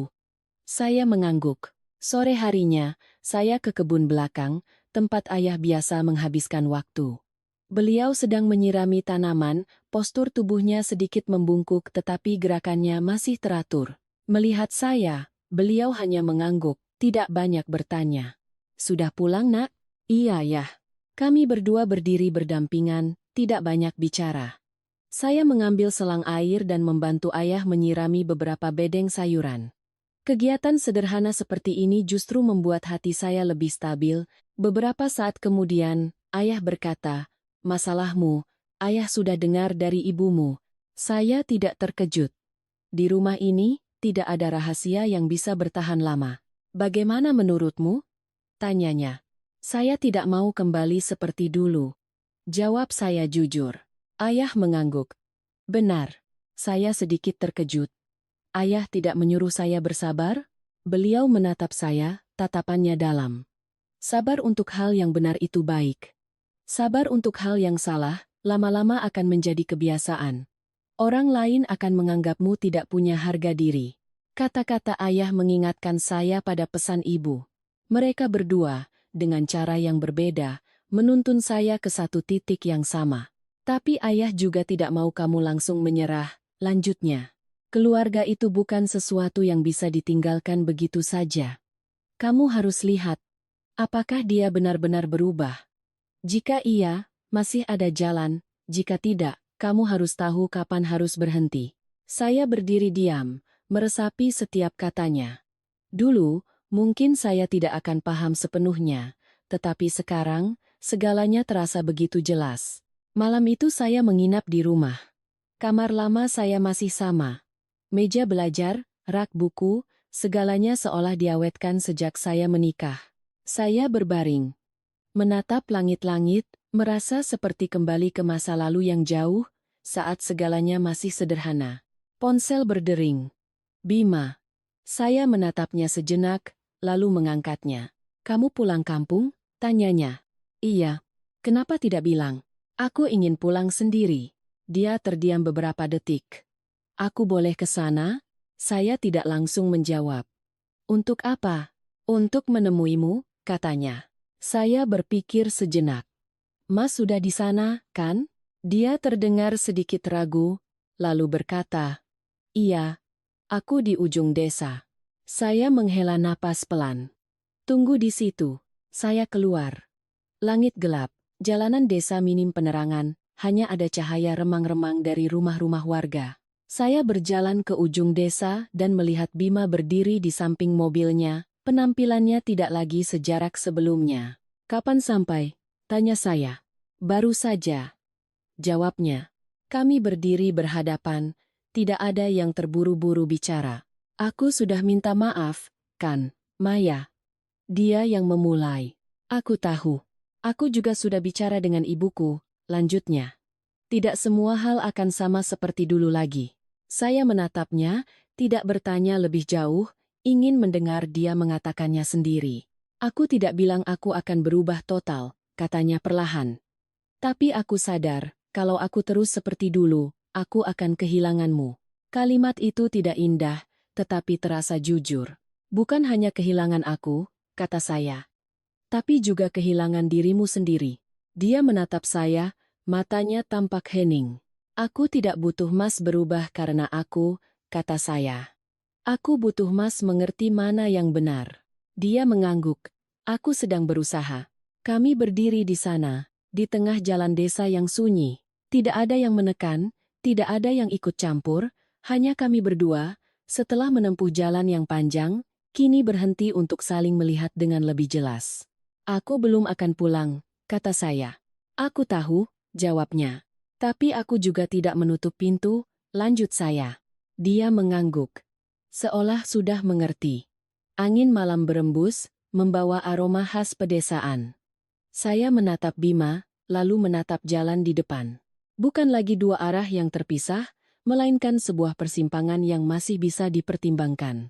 Malam itu, saya tidak langsung mengajak Bima ke rumah. Kami hanya berdiri bicara sebentar di ujung desa, lalu saya kembali lebih dulu. Bukan karena saya ingin menjaga jarak dengan dingin, melainkan karena saya paham, jika segalanya berjalan terlalu cepat, kami bisa dengan mudah kembali ke pola lama. Ada hal-hal yang butuh waktu untuk mengendap, untuk dilihat dengan jernih. Keesokan paginya, saya bangun lebih awal dari biasanya. Suara ayam berkokok, orang-orang pergi ke pasar, dan sapu lidi yang digesekkan di halaman tetangga, semuanya menciptakan ritme akrab yang sudah lama tidak saya perhatikan. Saya ke kebun belakang dan melihat ayah sudah bangun sejak tadi, sedang memangkas beberapa pohon jeruk. Ayah sudah bangun? Tanya saya. Sudah biasa. Jawabnya. Tidurmu nyenyak, nyenyak. Yah, beliau mengangguk, lalu bertanya lagi, semalam sudah bertemu dengannya? Sudah. Bagaimana? Saya berpikir sejenak. Berbeda dari sebelumnya. Ayah tidak bertanya lebih jauh. Beliau terus bekerja, seolah memberi saya ruang untuk bicara jika saya mau. Beberapa saat kemudian, saya berkata, tapi saya masih belum sepenuhnya percaya. Benar. Ayah mengangguk. Kepercayaan butuh waktu. Saya berdiri di sampingnya, melihat dahan-dahan yang baru saja dipangkas. Beberapa dahan terlihat masih bagus, tetapi tetap dipotong agar pohonnya bisa tumbuh dengan baik. Tiba-tiba saya berpikir, mungkin hubungan juga seperti itu. Tidak semua hal yang dipertahankan itu baik. Ada hal-hal yang harus dilepaskan agar bagian yang tersisa bisa lebih sehat. Siang harinya Bima datang ke rumah. Kali ini dia tidak lagi menunggu di ujung desa, melainkan langsung masuk ke halaman. Ibu sedang memasak. Melihatnya, beliau hanya mengangguk, tidak lagi menjaga jarak, tetapi juga tidak seramah dulu. Ayah yang sedang duduk di teras menatapnya sekilas, lalu berkata, "Masuklah." "Selamat siang, Om, Tante." Sapa Bima, suaranya lebih pelan dari biasanya. Saya sadar dia sedang berusaha menjaga sikap, tidak lagi bersikap santai seperti dulu. Makan siang hari itu dihadiri kami berempat. Suasananya tidak berat, tetapi juga tidak santai. Ibu tetap menyajikan makanan. Ayah sesekali bertanya tentang pekerjaan Bima, tetapi semuanya menjaga jarak yang sopan. Selesai makan, saya ke belakang untuk mencuci piring. Beberapa saat kemudian, Bima menyusul. "Biar aku bantu," katanya. "Tidak usah," jawab saya. Dia tidak pergi. Dia berdiri di samping, mengambil lap dan mengeringkan piring-piring yang baru saya cuci.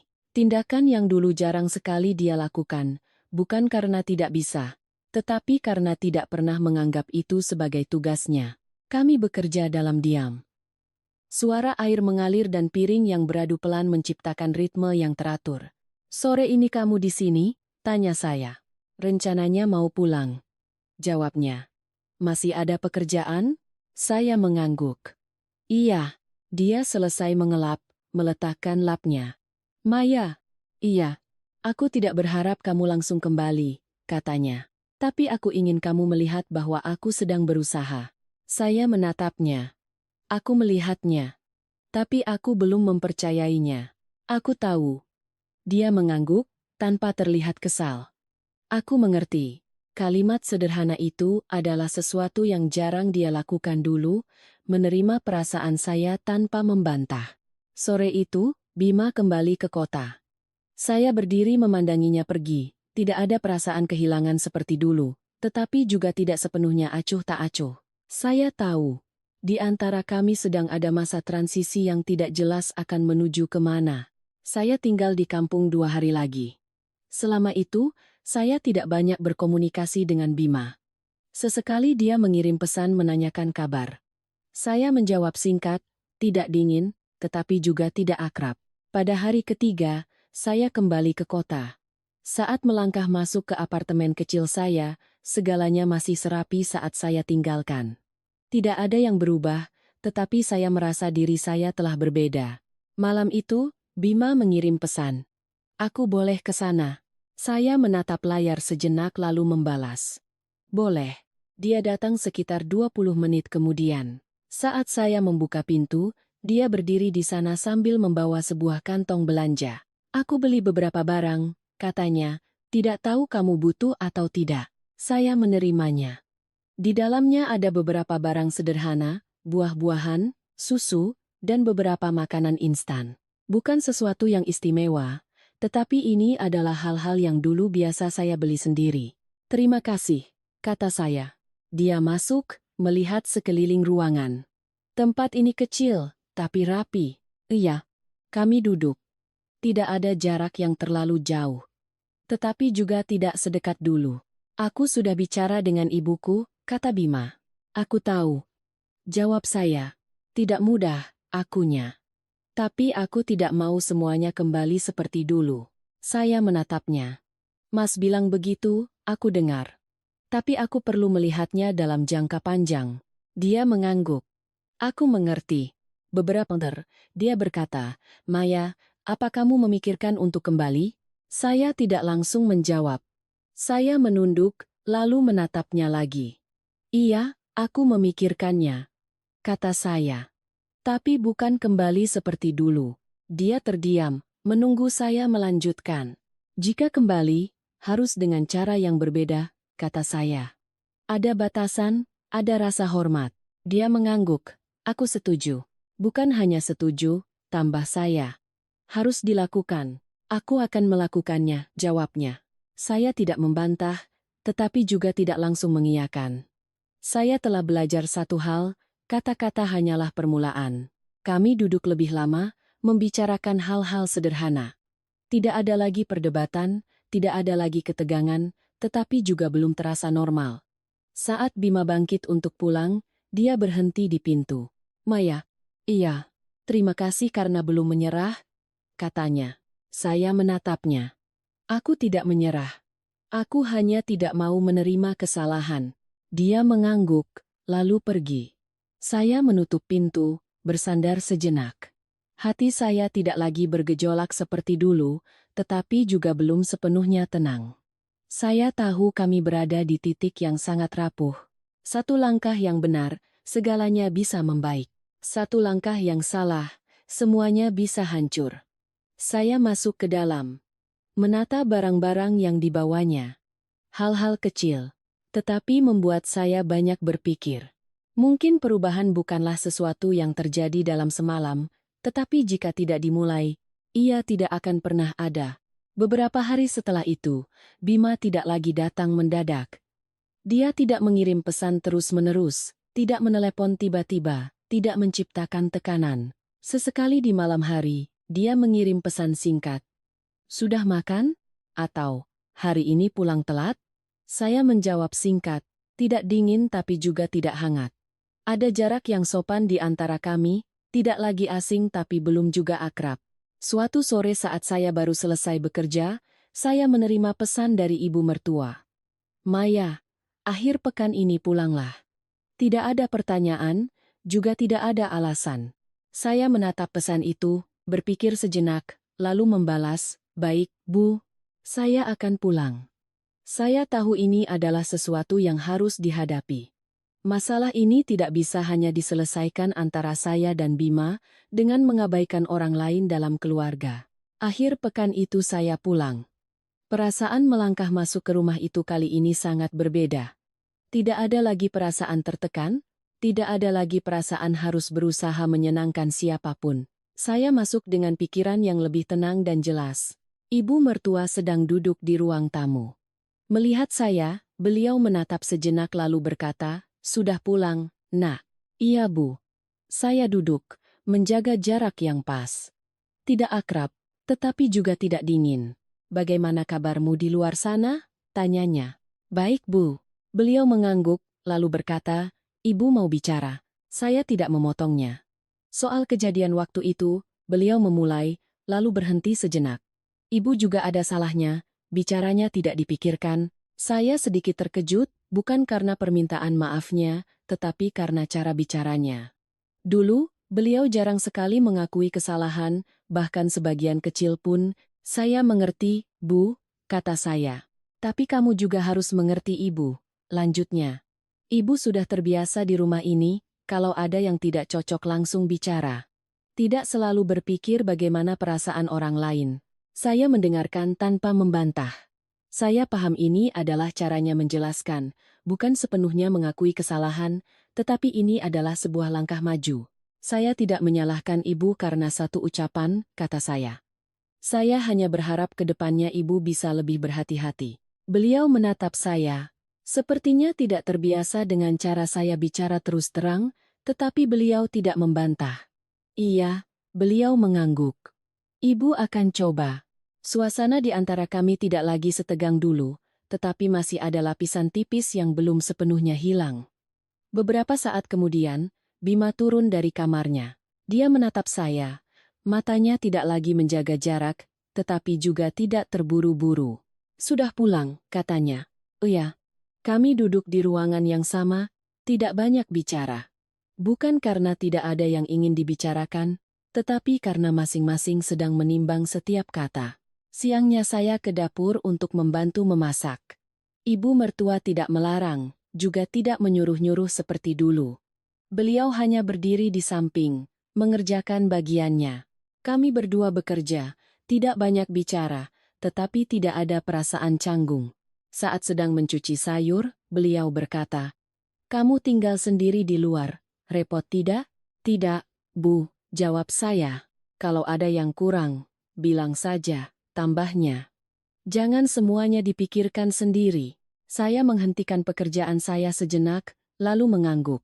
Iya, Bu.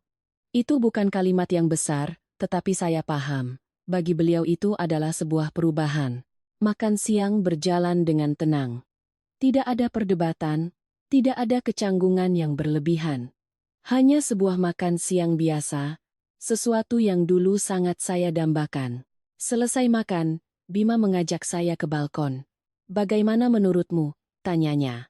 "Lebih baik dari sebelumnya," kata saya. "Aku sudah bicara berkali-kali dengan ibu," katanya. "Tidak semuanya bisa langsung berubah, tapi aku rasa bisa." Saya menatapnya. "Aku tidak butuh semuanya sempurna." "Aku tahu," katanya. "Kamu hanya butuh semua orang saling menghormati." "Iya," kata saya. Dia mengangguk. "Aku mengerti." Kami berdiri sejenak, memandangi jalanan di bawah. Kendaraan lalu lalang, orang-orang berjalan, hidup terus berjalan. "Maya," panggilnya. "Iya." "Apa kamu berpikir untuk tinggal?" tanyanya. Saya tidak langsung menjawab. Saya sudah memikirkan pertanyaan ini berkali-kali, tetapi setiap kali, jawabannya tidak pernah sama. "Iya, aku memikirkannya," kata saya. "Tapi tidak sekarang." Dia menatap saya, tidak bisa menyembunyikan sedikit kekecewaan, tetapi tidak membantah. "Aku butuh waktu lebih," kata saya. "Bukan untuk mengujimu, tetapi untuk memastikan aku tidak kembali hanya karena kebiasaan." Dia mengangguk. "Aku bisa menunggu." Kalimat itu, jika di masa lalu, mungkin akan membuat saya lega. Tapi sekarang, saya tidak lagi bergantung pada janji. Saya hanya mencatatnya. Sore itu, saya tinggal sebentar, lalu pulang. Saat di pintu, ibu mertua memanggil saya. "Maya." "Iya, Bu. Kalau mau pulang, pulang saja," katanya. "Tidak usah terlalu dipikirkan." Saya menatapnya, tidak langsung berkata apa-apa. Saya paham itu adalah caranya menjaga gengsi, tetapi juga caranya membuka pintu. "Iya, Bu. Nanti saya pikirkan," jawab saya. Saya keluar dari rumah, tidak ada lagi perasaan berat seperti sebelumnya. Bukan karena segalanya sudah sempurna, tetapi karena setidaknya semua orang sudah mulai melihat masalahnya. Malam itu saya kembali ke apartemen dan duduk sendirian. Saya memikirkan hari ini. Semuanya tidak sempurna, tetapi juga tidak lagi sama seperti dulu. Saya paham. Ada hubungan yang tidak bisa diperbaiki dalam sehari, tetapi jika kedua belah pihak mau berubah, masih ada kesempatan. Pertanyaan yang tersisa bukanlah apakah akan kembali atau tidak, melainkan bagaimana caranya kembali. Dan kali ini, saya tidak akan terburu-buru. Beberapa hari setelah kunjungan ke rumah itu, saya tidak terburu-buru mengambil keputusan. Semuanya berjalan lebih lambat, seolah saya dan Bima sedang belajar untuk berjalan kembali dalam sebuah hubungan yang pernah retak. Tidak ada yang menyinggung soal kembali tinggal bersama, juga tidak ada yang mengungkit kata-kata pedas di masa lalu. Hanya ada tindakan-tindakan kecil, perubahan-perubahan sunyi yang terjadi sedikit demi sedikit. Bima tetap menjaga kebiasaan mengirim pesan di malam hari, tetapi tidak lagi memaksa atau mencoba memperpanjang obrolan. Kadang hanya sebuah kalimat. "Hari ini lelah?" Saya menjawab, dan percakapan berhenti di situ. Tidak ada paksaan, tidak ada kecanggungan. Suatu pagi di akhir pekan, saat saya sedang membersihkan apartemen, bel pintu berbunyi. Saya membukanya dan melihat Bima berdiri di sana, tanpa pemberitahuan, tanpa telepon. "Aku mampir, boleh?" tanyanya. Saya menatapnya sejenak, lalu bergeser. "Masuklah." Dia melangkah masuk, memandang sekeliling ruangan seolah sudah akrab. Tidak ada lagi kekakuan seperti saat pertama kali. Dia meletakkan sebuah kantong di meja. "Aku beli sarapan," katanya. Saya mengangguk, tidak bertanya lebih jauh.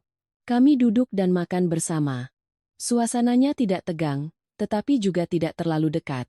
Seperti dua orang yang sedang belajar kembali untuk bersama dari awal. "Ada yang ingin aku bicarakan," Bima memulai setelah beberapa saat. Saya menatapnya, menunggu. "Aku sudah menata ulang pekerjaanku," katanya. "Mulai sekarang, aku akan pulang lebih awal." Saya tidak langsung bereaksi. "Lalu, aku juga sudah bicara dengan ibu," lanjutnya. "Urusan di rumah?" Aku yang akan bertanggung jawab, aku tidak akan membiarkanmu terjepit di tengah lagi. Kali ini saya menatapnya lebih lama. Mas bilang begitu, aku dengar. Tapi aku tidak butuh janji. Aku tahu. Dia mengangguk. Aku hanya ingin kamu tahu apa yang sedang aku lakukan. Saya tidak berkomentar lebih jauh. Saya paham dia sedang mencoba membuktikan dengan tindakan. Tapi saya juga tahu, perubahan yang sesungguhnya harus diuji oleh waktu. Selesai sarapan, Bima bangkit dan membereskan piring. Saya tidak mencegahnya. Dia mencuci piring, mengelap meja, pekerjaan yang dulu jarang sekali dia lakukan. Bukan karena tidak bisa, tetapi karena tidak pernah menganggap itu sebagai tanggung jawabnya. Maya, panggilnya. Iya, aku tidak berharap kamu langsung pulang, katanya. Tapi aku ingin kamu memberiku kesempatan. Saya menatapnya, lalu berkata pelan. Aku tidak menahan kesempatan itu. Aku hanya akan melihat sejauh mana kamu bisa melakukannya. Dia mengangguk. Itu juga cukup. Kami tidak banyak bicara lagi. Tetapi dalam keheningan itu saya merasakan perubahan. Tidak ribut, tidak dipamerkan, tetapi nyata. Minggu-minggu berikutnya, Bima tetap menjaga ritme yang sama. Dia tidak mendesak saya untuk pulang, juga tidak terlihat tidak sabar. Sesekali dia mampir ke apartemen, membawa beberapa barang, tinggal sebentar, lalu pulang. Kadang kami memasak bersama, kadang hanya duduk mengobrol. Suatu kali, saat saya sedang bekerja, dia duduk di samping saya, terdiam cukup lama. Lalu berkata, aku baru mengerti betapa lelahnya kamu selama ini. Saya berhenti mengetik dan menatapnya. Sekarang Mas baru mengerti? Iya, dia menganggun. Dulu aku pikir apa yang kamu lakukan itu hal biasa. Tapi setelah aku coba melakukannya sendiri, baru terasa tidak sederhana. Saya tidak berkata apa-apa. Bukan karena tidak mau merespons, tetapi karena saya tahu ada hal-hal yang tidak perlu diucapkan lagi. Suatu malam saat kami sedang makan, ponsel Bima berdering. Dia melihat layar, lalu mengangkatnya. Iya Bu. Saya tidak sengaja mendengar, tetapi suara di seberang cukup jelas. Ibu mau bicara? Dia terdiam sejenak, lalu berkata, iya Bu, saya tahu. Nanti saya pulang cepat. Dia menutup telepon dan menatap saya. Ibu bertanya kapan kamu pulang. Saya meletakkan sendok. Mas jawab apa? Aku bilang, kalau kamu sudah siap. Saya mengangguk. Benar. Dia menatap saya, sepertinya ingin mengatakan sesuatu, tetapi akhirnya diam. Malam itu saat dia pulang, saya berdiri di pintu memandanginya pergi, tidak ada lagi perasaan asing seperti dulu. Tetapi juga belum ada ikatan yang utuh. Saya kembali masuk dan duduk di sofa. Di kepala saya tidak lagi ada pertanyaan yang bergejolak, melainkan sebuah kejelasan yang perlahan terbentuk. Saya tidak lagi takut kehilangan Bima, saya juga tidak lagi takut sendirian. Hal itu membuat saya lebih tenang, dan membuat saya melihat segalanya lebih objektif. Seminggu kemudian, saya berinisiatif mengirim pesan pada Bima. Akhir pekan ini aku pulang. Dia membalas dengan sangat cepat. Iya. Tidak ada tanda seru, tidak ada tambahan apapun. Tapi saya paham, dia menunggu. Akhir pekan itu saya pulang. Kali ini saya tidak membawa koper, hanya sebuah tas kecil. Bukan karena saya telah memutuskan untuk tinggal, tetapi karena saya ingin mencoba. Rumah itu masih sama. Saat saya masuk, ibu mertua sedang duduk di ruang tamu. Melihat saya, beliau bangkit. Sudah pulang nak? Iya.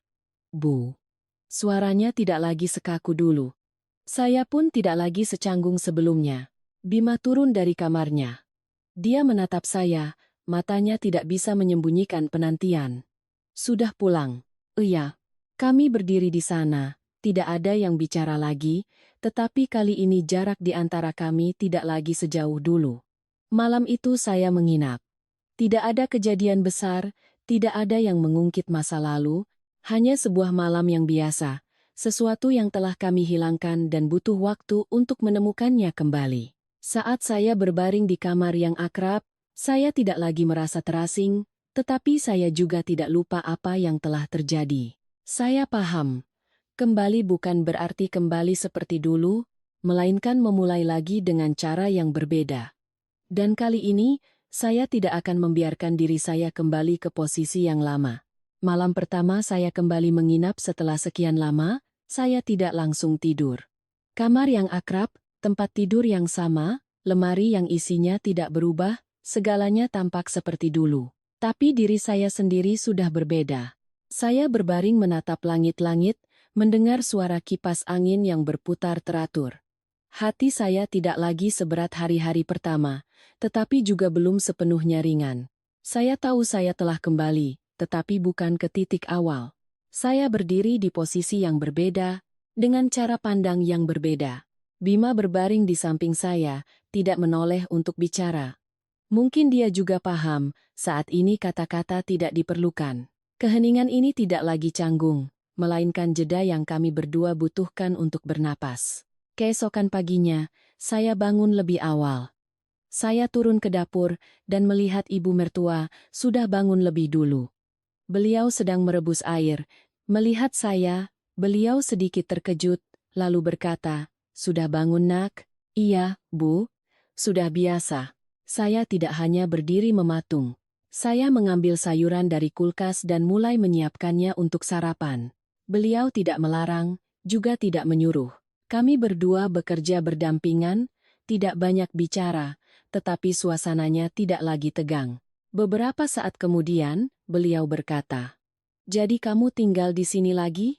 Saya berhenti sejenak, lalu berkata, "Iya, Bu. Saya coba." Beliau mengangguk. "Ya sudah, kalau ada apa-apa, bicarakan saja."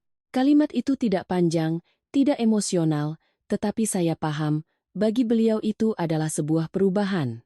Bima turun belakangan. Dia melihat saya di dapur, lalu melihat ibunya, raut wajahnya tampak sedikit lebih ringan.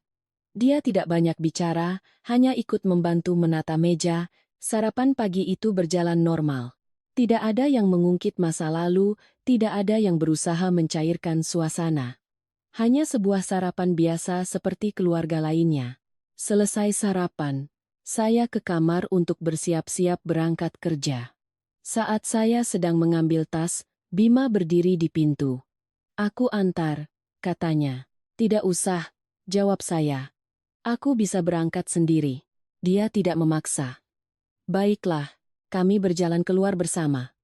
Tidak bergandengan tangan, tidak mesra, tetapi juga tidak menjaga jarak. Saat di gerbang, dia berkata, "Nanti malam aku pulang cepat." Iya, hanya itu. Tapi saya paham itu bukan sekadar basa-basi.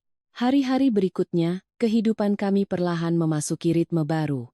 Tidak ada lagi benturan besar, tetapi juga bukan kedamaian yang palsu. Setiap orang menjadi lebih sadar akan ucapan dan tindakannya. Ibu mertua tidak lagi melontarkan kalimat-kalimat pedas. Bukan berarti beliau berubah total, tetapi setiap kali hendak mengatakan sesuatu, beliau tampak berhenti sejenak untuk berpikir. Saya melihatnya, dan saya menghargainya. Bima juga berbeda. Dia pulang lebih awal, tidak lagi menggunakan alasan pekerjaan untuk menghindari urusan rumah. Kadang saat saya sedang memasak, dia datang membantu tanpa saya minta. Suatu kali saat saya sedang bersih-bersih, dia berkata, "Maya, kalau ada yang membuatmu tidak nyaman, langsung katakan padaku." Saya menatapnya. "Aku akan mengatakannya. Jangan dipendam," tambahnya. Saya mengangguk. "Mas juga." Percakapan seperti itu, jika di masa lalu, mungkin akan menjadi perdebatan. Tapi sekarang, itu menjadi kesepakatan kecil yang jelas. Suatu sore, ibu saya datang dari kampung. Beliau tidak memberitahu sebelumnya, hanya menelepon saat sudah dekat. Saya menjemputnya. Saat kami berdua masuk ke rumah, saya melirik ke arah Bima. Dia bangkit dan mendekat. "Selamat sore, Tante," sapanya. Ibu saya mengangguk. "Iya." Tidak ada kecanggungan, tidak ada kepura-puraan. Semuanya berjalan lebih alami dari yang saya bayangkan. Makan malam hari itu dihadiri oleh kami semua. Ibu saya, ibu mertua saya, Bima, dan saya. Bima duduk di tengah, tidak lagi menjadi penonton. Ibu mertua saya mengambilkan lauk untuk ibu saya. Silakan dicoba, Jeng. Ibu saya sedikit terkejut, tetapi tetap menerimanya. Iya, terima kasih. Suasananya tidak terlalu akrab, tetapi tidak lagi tegang. Saya duduk di sana, melihat dua wanita yang pernah memiliki jarak yang begitu jauh, kini bisa duduk di meja yang sama tanpa rasa tidak nyaman. Bagi saya, itu adalah sebuah langkah yang sangat besar. Selesai makan, saya berdiri sendirian di balkon. Angin bertiup lembut. Saya mendengar suara obrolan dari dalam, tidak jelas apa isinya, tetapi tidak ada nada tinggi. Bima keluar dan berdiri di samping saya. "Bagaimana menurutmu?" tanyanya. "Lebih baik dari yang aku kira," kata saya. Dia mengangguk. "Aku juga." Kami berdiri di sana, tidak bicara lagi, tetapi tidak perlu banyak kata. Beberapa saat kemudian saya berkata, "Bim." "Iya, aku kembali bukan karena aku lupa," kata saya. "Tapi karena aku melihat kita bisa melangkah maju."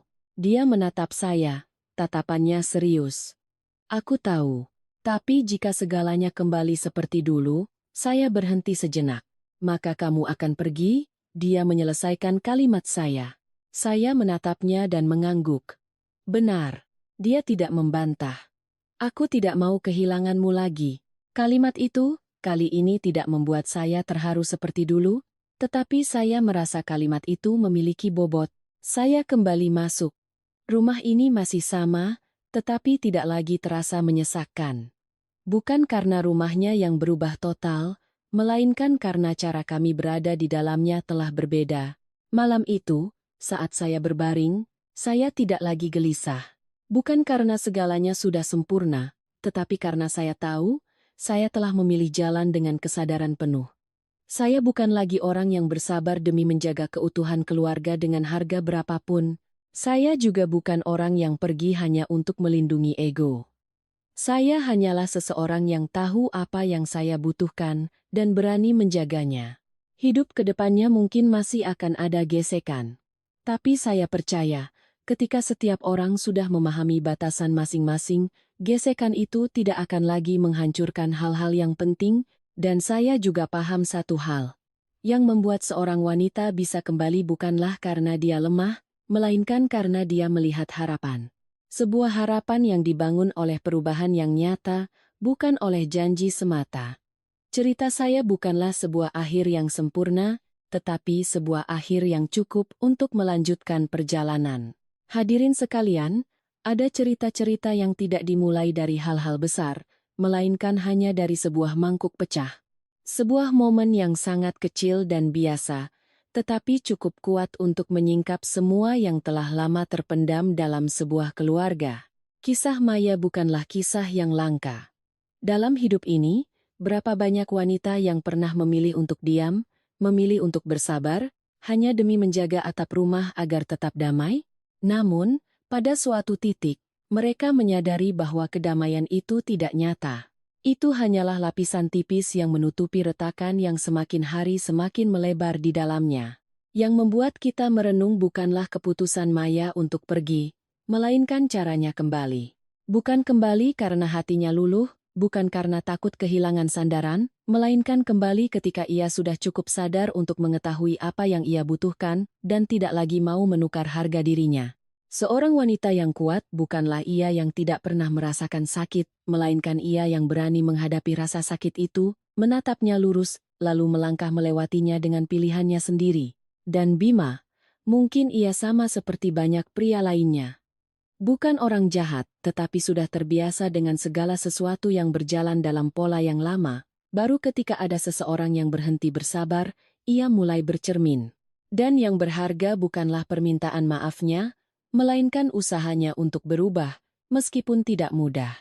Sebuah keluarga bukanlah tempat di mana tidak ada konflik, melainkan tempat di mana setelah terjadi benturan, orang-orang di dalamnya masih mau duduk bersama, masih memiliki cukup rasa hormat untuk memperbaiki kesalahan, dan cukup ketulusan untuk saling menjaga. Namun, perlu juga kita ingat, tidak semua cerita berakhir seperti ini. Tidak semua orang yang kembali akan menemukan perubahan, dan tidak semua kesabaran layak untuk dilanjutkan. Yang terpenting adalah, setiap individu harus memahami di mana letak nilai dirinya.